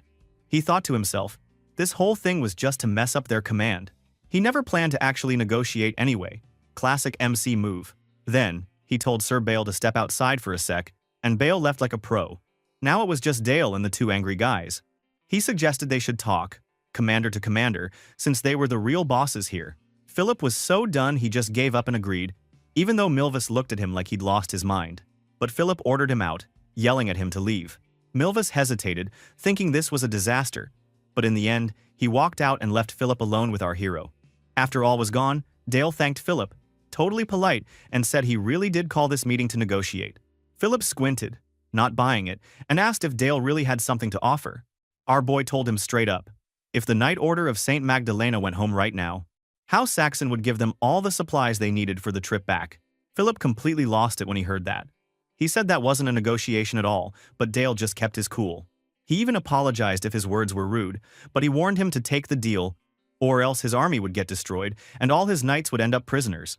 On top of that, if things went bad, even the Holy Swordsman's reputation would get wrecked, and Philip's own name would be dragged through the dirt. Dale told him this was the last shot to keep a little dignity. Philip was sweating now, letting out this nervous laugh, and said Milvus was right, Dale was just here to make fun of them. But Dale just smiled and said, what a shame, since that had been Philip's last chance. That brat demanded to know what Dale meant by that, but our MC just chilled, warning him that when the battle was lost, everyone would blame the useless firstborn of a count, not Sir Milvus. That got Philip so red in the face he looked like he might explode. He yelled that our boy shouldn't get cocky, swearing he'd prove himself on the battlefield. Yet Dale just told him to keep that confidence as long as he could, which, honestly, sounded more like a threat. In the end, after that dumpster fire of a negotiation, we flashed over to Greenbelt Barony. Sir Milvus and another knight were standing on the castle wall, watching how Saxon's knights get ready to move. Milvus was shook. He thought Dale's eyes and calm attitude didn't belong to some little kid, and he knew they shouldn't underestimate him. But he decided that this was the moment to strike. As long as Dale was still just a 10-year-old, they could finish him and stop him from growing into a real monster. So he drew his sword, swearing that they'd teach that brat the meaning of silence, and led his knights out, looking for a fight. Meanwhile, back at the Saxon camp, a knight ran up to our MC, telling him the enemy was on the move. Dale just smiled, looking like he was about to ruin someone's day. Oh boy, these guys had no idea what they were walking into. After all, the battle started, and knights from both sides were slamming into each other on the field. Meanwhile, Milvus was up on his horse, yelling his head off and telling his 1st Cavalry Battalion to push forward. He was really trying to act like a big boss out there. He was thinking that if they wanted to win, they had to stop House Saxon's Night Crow Knight Order. But he admitted to himself that their full power was still a mystery. Like, no one really knew how dangerous these Night Crows were. Therefore, to prevent an accident, Philip must be placed not in the front, but in the middle of the formation. Next, he wanted Baron Parker's forces to hold down the left wing and slow down the Greenbelt Knights, while Milvus himself would lead the elite squad and strike the Night Crows from the side. He figured if the center and the left could just hang on, his plan would be super solid. Back in the real fight, he looked fired up and told everyone not to miss their chance. But honestly, the Saxon knights looked stressed. The brown-haired one was yelling that it was dangerous, while the red-haired guy was trying to hype himself up, shouting that they were fighting for the county. The two of them managed to hold their own, barely. They got through the first wave and actually beat their enemies, both of them shaking and relieved. The red-haired knight was like, "Bro, we actually made it." That's when Dale showed up. Yep, our boy, the prodigy himself. He was on horseback, rolling up like it was his show, face all fierce. The brown-haired knight couldn't believe it. He was telling everyone that young Master Dale himself was at the front line. The knights' morale shot up, just seeing their hero taking charge. Our MC didn't waste time. He shouted at his team to stand their ground and not run, telling them to fight until the very end. Then he raised his sword and yelled for House Saxon, kicking off a massive cavalry charge. The enemy knights looked totally freaked out as Dale's squad barreled toward them. Now, Milvus saw Dale and just smirked, thinking this was exactly what he wanted. Dale could read the guy's mind and realized he was setting up for a full-on head-to-head with the main forces right from the start. It was impressive that Dale seemed cool with making himself bait on purpose. But Milvus was loving it. He grinned and shouted for the Knight Order of St. Magdalena, pushing his own cavalry ahead. The real fight was starting. In an instant, Milvus killed a lot of our boy's army. Somehow, after killing a lot, he wondered how the fuck he could easily kill the enemy elite forces. Something was off. The famous Night Crow Knight Order was supposed to be terrifying, but here they were, so easy to kill. Fuck. Something felt wrong when one of his aides came, looking totally freaked out. The aide said the left wing, Baron Parker's squad, was getting destroyed and couldn't hold on. Milvus was shocked and asked if the left wing was really collapsing. Meanwhile, at Baron Parker's side, the Baron was freaking out to see that the lowly Greenbelt Knight was using aura in the battle. Like, it doesn't make sense. Philip was there, and all the knights pointed out that the enemy's right wing was already crushing their left side. Any more reinforcements would just make things worse and jam up their own lines. But that side really needs reinforcement because of the Aura Knight, so they need Philip to give them orders. But the stupid Philip was so obsessed with trying to take Dale out. He remembers how our boy mocked him, and he won't ever give in to anything that Dale wants. So, he ignored all the cries for help, which was a huge mistake. Suddenly, one of Milvis's knights begged him to order a retreat and merge to the rear side, but of course, Philip refused. He looked totally dumb and said the battle was not over, even though things looked rough. He glared at the knight and ordered them to rush at Dale's side and kill him, thinking he'd wipe that cocky look off Dale's face. His eye started glowing red, and he raised his sword for one last crazy charge, but things just kept going downhill for the knight order. Milvis heard that Philip was not listening and began attacking without direction. What a worthless brat. He knew the right side was already pushed back, so sending more troops only make it clog up movement and reduce efficiency. But that brat charged because blinded by rage? That is a catastrophic judgment. At this rate, the left wing will completely collapse, and they will be surrounded. One of the knights suggested that they retreat, but Milvis said fuck no. The war is not over yet. Looking at Dale at the other side, he got so angry. Dale's eyes were full of confidence and arrogance. He wanted to crush it himself. So, he yelled at them, "There is only one path left," and he started giving them the symbolic action of Saint Magdalena.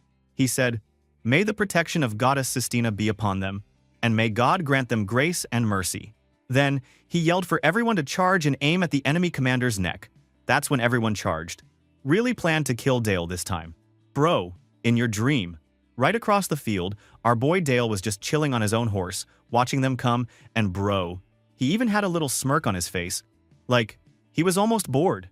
While Milvis pushed everyone forward, Dale was thinking to himself that the enemy was finally catching up, but he wasn't worried.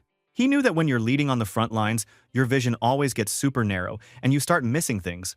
He figured even Milvis couldn't escape that problem. Not when the pressure and fear of war were messing with his brain. Next thing you know, our protagonist pulled back his fancy ice bow. Yeah, made of magic ice, looking totally sick, and started forming a glowing blue arrow right in his hand. Sir Milvis saw this and totally freaked out. He shouted about magic, like he'd never seen anyone cast a spell before. Our MC fired off his ice bullet, and this icy shot blasted straight into one of the enemy knights, knocking the dude right off his horse. The poor guy just crumpled on the ground. Milvis looked around, totally shocked. He couldn't believe his squad just got sniped like that while charging. But our boy Dale just kept thinking that pulling off a shot like that, while riding a horse at full speed, was not something most people could do. You had to be a beast at both magic and archery. Just another day for our prodigy. Then, he decided it was time for something even crazier. He raised his hand, his eyes glowing, and called up a straight-up wall of ice that shot out of the ground and blocked the charging knights. Milvis and his men slammed to a stop, right in their tracks. He shouted that the ice wall was in their way, but Dale was already moving. He pointed his sword and yelled for his own Greenbelt Knights to counterattack. The Greenbelt Knights charged hard. One of them shouted that they couldn't let the enemy's swords get anywhere near the young master. Another knight called on everyone to give their lives to protect Dale. Damn. Talk about loyalty. Milvis could only watch as the battle turned against him. He realized that he'd just been tricked hard. The enemy never really meant to take him out. Their real plan was to protect their own commander, our boy Dale, of course, and to stall for time. And to make it worse, Milvis saw that Philip, that useless noble kid, had done the worst thing possible and pretty much messed up their whole formation. He was so pissed. He could see that the center troops were all jammed up and the whole front line was bent out of shape. He was so mad he started yelling and pushed deeper into the fight, red aura blazing around him. He figured that if things were this bad, there was only one move left. He had to go all in personally. So, he charged at Dale, and their weapons clashed with a massive explosion of ice and energy. Milvis shouted that this was the end of the line for Lord Dale, and that he'd fight him face to face. But our hero just grinned. Bro, these two were straight up going Super Saiyan on each other. The battle raged on, but then, later, you could see the results. Dale was standing calm as ever, while Milvis was kneeling on the ground, totally defeated and surrounded by Greenbelt Knights with spears. The sun was setting behind them, making it all look like a scene from a war epic. Our MC thought that Milvis always overestimated the power of Aura Knights, and that was never a good idea. He remembered how the Knight Order of Saint Magdalena, with all their fancy battle ideas, always ended up tripping on their own rules. He even had a quick flashback of his old life, when he was a prisoner, and the holy swordsman from this same Knight Order watched over him. So, Dale knew these guys and their moves better than anyone. A Greenbelt Knight shouted to him that they had broken through the enemy lines and even captured the commander of the left wing, Baron Parker. Milvis looked totally destroyed and muttered that it was all Philip's fault. But Dale told him that it seemed like Lord Philip didn't trust his own men that much, and Milvis realized, way too late, that Dale had set a trap from the beginning. Our boy told him that the battlefield was always chaotic, and nobody could really predict what would happen. Then, a few of Milvis's knights were kneeling on the ground, looking like they'd just lost everything. Dale thought to himself that people who get destroyed in chaos usually have only themselves to blame for being so foolish. With a cold smile, he told the defeated knights that he could show mercy if they begged for their lives and maybe paid a little gold. One knight glared up at him and said he'd rather die than beg. Our boy just shrugged and snapped his fingers, basically saying, if that's how you want it, then you can die. In a flash, he killed that knight with his ice magic. Bro, he wasn't playing around.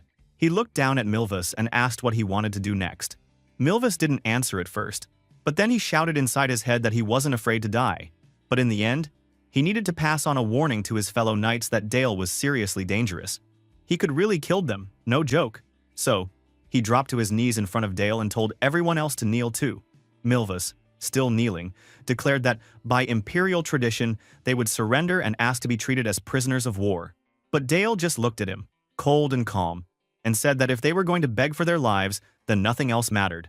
But then, with a scary smile, he announced that no one here would survive. He ordered his knights to kill everyone. Hearing that, the enemy knights were so shocked. What the hell is happening? Normally, if you surrendered in a big war like this, you'd pay a ransom and get released. But when Dale gave an order, bro, nobody dared to question it. The Saxon knights carried out his command and started executing the prisoners while Dale watched, totally calm. Milvis was furious, calling Dale a filthy brat and saying he wouldn't fall so easily. He tried to lunge at Dale, but two knights pinned him down with their spears. He got stabbed so easily. Our boy walked right up close to him, almost whispering. He asked if Milvis remembered his death, which totally confused the guy. He leaned in and said he remembered Milvis's face that night. The night his old self, the hero Hansung, died. He reminded him that he was there when his lord stabbed him from the back. Hearing all of that, Milvis looked shocked, so Dale asked again if he remembered his death. Milvis was shaking and said it was impossible, but Dale's aura was all dark and creepy. He called out his shadow, making Milvis look like he'd just seen a ghost. Milvis was freaking out, asking if Hansung really crawled his way back to life. Our boy just stood there, smiling like a true monster. With a single command, the shadow attacked Milvis and killed him in one move. Damn, that was so satisfying. Meanwhile, at Philip's battle, the whole place was chaos. Horses freaking out, soldiers running, bodies everywhere. He was freaking out inside and realized it was already over for him. His right-wing cavalry had been totally crushed, and every single Aura Knight, including that big shot Sir Milvis, was dead. The left side of their army was already broken, and now the black cavalry was closing in fast. You could see the panic written all over Philip's face. He kept thinking about Dale's mocking smile, like it was haunting him, popping up in his mind and just making things worse. Two of his knights ran up to him and told him he had to make a decision, like right now, or they were all doomed, but Philip couldn't handle it. He started yelling that he couldn't lose like this, acting all tough, but you could tell he was just scared out of his mind. His knights looked at him, totally confused, asking what the hell he even meant. Philip just lost it and started screaming at everyone to fight to the bitter end, ordering his men to never retreat and never kneel. One of his poor knights tried to talk sense into him, saying they were all about to get wiped out, but Philip lost his cool even more and shouted that nobody could disobey him since he was the supreme commander. Then he yelled for everyone to charge, one last charge, like some kind of desperate movie hero. But honestly, the guy was just panicking. One Saxon knight suddenly charged at him and was ready to slice him, and Philip absolutely freaked out, screaming at his men to block the guy and protect him, complaining that if he knew he was going to die like this, he would have at least drunk more and had some fun with women. Poor dude just wanted to die in a warm bed, not in this disaster. After the smoke cleared, our MC Dale was standing calm as ever with his knights, looking like the king of the world. The enemy was just dead everywhere, totally defeated. One of the knights told Dale that everything had gone exactly as planned. No surprise there, since our boy is a genius. The knight started hyping him up, saying he was everything they expected. Meanwhile, Philip was getting dragged forward by two knights. He was thrashing around, super mad about being humiliated. Dale just looked down at him, basically saying it looked like Philip really hated the idea of surrendering. The brat tried to act tough, growling that he might have lost this one, but his side was not truly defeated. Dale just raised an eyebrow and said that was a pretty good speech for someone who had just been caught running for his life. Philip tried to say something about having a duty to survive as the commander, but Dale was not having any of it. He just said, "Oh, is that so?" Then he basically told him that since the battle was over, there was no reason for him to stick around. When our boy pointed his sword at him, the poor guy lost it and suddenly became all proud and confident, acting like he was the hero of the story and happy to accept Dale's challenge for a duel to decide the battle. Sir Bale thought this was total nonsense, but our boy just told him it was fine and accepted the fight. Like a stupid side character, Philip suddenly charged at Dale, thinking he'd found an opening, grinning like he had already won. But our MC just stood there, blue eyes cold, while dark magic started to crackle around his hand. In a flash, that brat was the one on the ground, clutching his hand in pain and begging for his life, totally broken. Dale stared down at him, saying the guy couldn't even die with a bit of dignity. That duel ended with Philip screaming like a little kid, and honestly, that was kind of sad. The war was done, and it ended with a whimper, not a bang. After the battlefield, it was victory time. A dude in a military uniform blew a trumpet as Dale rode into town, leading his knights. People were throwing confetti and cheering like he was a superstar. Some townspeople shouted to make way for the young lord and celebrated Dale's big win. One guy whispered about how our protagonist used some ultimate encirclement move against the enemy, and another bragged that there were just piles of enemy corpses. But not everyone was happy about it. Someone talked about how so much blood was spilled in that battle, and one wondered if God really wanted everyone dead.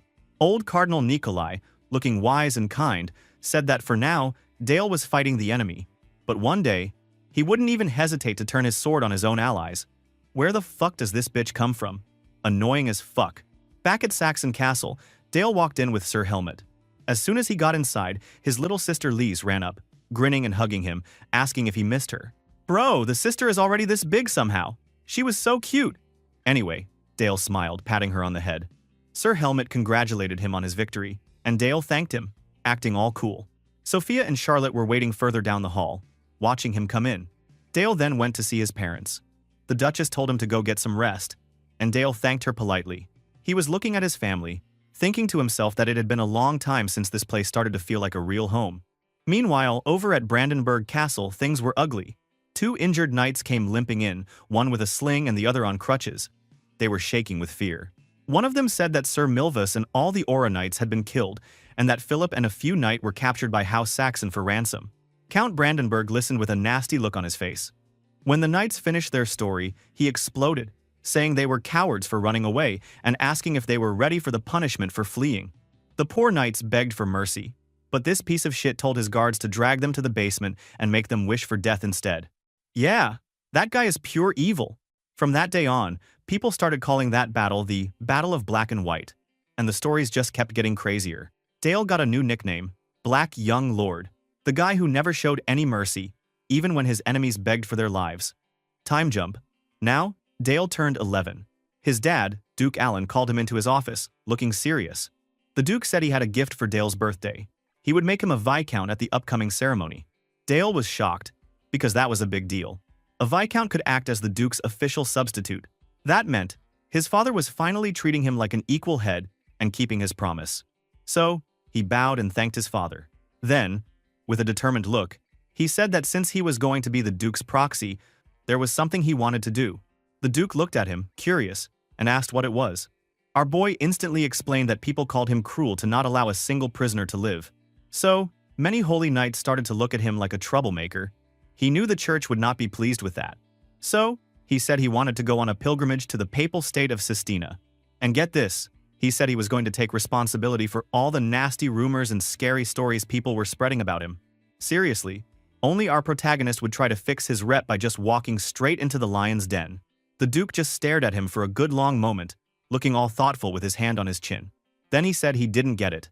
He basically told him that fear was a crazy valuable thing.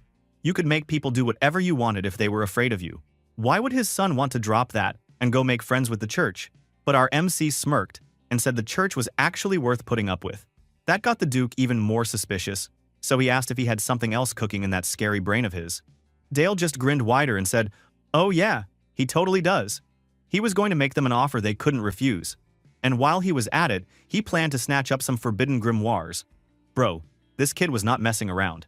Well, a few days earlier, our boy was having a rough night. He was tossing and turning in his fancy bed, sweating and looking super freaked out. A creepy skeleton kept asking if he remembered his own death. And yeah, he totally remembered. The skeleton then stabbed him and said to always remember their death. Bro, poor guy. He can't even sleep properly. In the end, he shot up in bed, gasping like he'd just run a marathon. He was thinking about how that nightmare was actually the worst part of his training, when he forced his mind open to become a third circle mage. It was called the Abysses of the Mind. Mastering your inner world was where being a mage started and ended. But for Dale, that inner world was full of nightmares and made him feel lonely, which he thought was just pathetic and messed up. He decided he still wasn't strong enough. If he wanted to control all that darkness in his mind, he needed more power. And for a mage, power meant getting a crazy powerful grimoire, just like a knight needs his sword. So, our boy is now getting out and riding in a carriage through a deep forest with Sir Bale. The area was on the edge of Saxon land, getting close to the Empire's central region. Out here, the Saxon name didn't scare people as much. Suddenly, 3 bandits with horses showed up blocking the road. Their leader, a guy with a red headband, shouted for his crew to shoot. Arrows started flying toward the carriage. What a warm welcome, right? Sir Bale, cool as ever, kept the horses steady and asked the bandits what they wanted. The red headband guy snarked that everyone had to pay a toll to cross noble land. Dale just stayed calm and pulled out a pouch of coins. He told the bandits he was ready to pay. The bandits were loving it, acting like they had just hit the jackpot and let the carriage pass after collecting the toll. But just a few minutes later, a totally new group blocked the road. This time it was Baron Parker himself, strutting around with his men and his thin mustache. This guy was nobody now after losing the battle before. That was pretty funny. From a noble to a bandit? That suited this guy better. His face is 100% a bandit.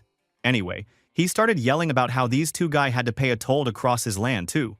Sir Bale pointed out that they'd just paid his guys a moment ago, but the ex-baron and his crooks acted all innocent, pretending they had never seen them before. The baron puffed himself up, bragging about being some hero from the last big battle, and demanded Dale hand over everything. Our boy couldn't help but laugh under his hood. He said that was a pretty funny story, since he remembered that battle a little differently. After lowering his hood, Baron Parker recognized Dale and went pale as a ghost. His men tried to hype him up, saying it was 2 on a bunch and they could win, but you could tell nobody was buying it. But when Baron Parker gave the order to attack, they couldn't do anything but fight back. Archers started firing, but Dale just sat there, totally chill.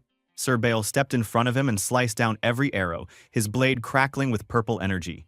He moved so fast he was practically a blur, smacking bandits left and right, making blood fly everywhere and leaving everyone in shock. The Baron's men started freaking out. Pretty soon, everyone was already done, and Baron Parker was on his knees, begging Dale for mercy.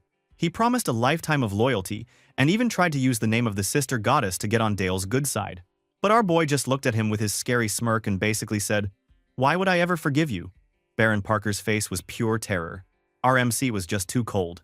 As Dale passed by, a ton of robber nobles and bandit knights, just like these losers, kept annoying him as he traveled across the central continent. Several weeks later, Dale was riding a little boat down a river surrounded by crazy, beautiful cliffs. Sir Bale told him that they'd finally arrived. Dude, the city was insane. Huge white towers, golden domes, all built right into the cliffs. Our boy stared at it and said this was the papal state of Sistina, the city of the Holy See. But you could tell he thought the name was a joke. He looked at the city with this look, like it all just annoyed him. He remembered the fucking Cardinal Nikolai, and he had come on pilgrimage, but honestly, he thought that was just a cover. The real word for what he was about to do? Judgment. Bro, Dale was here, and he wasn't here to play nice. The church had no idea what was about to hit them.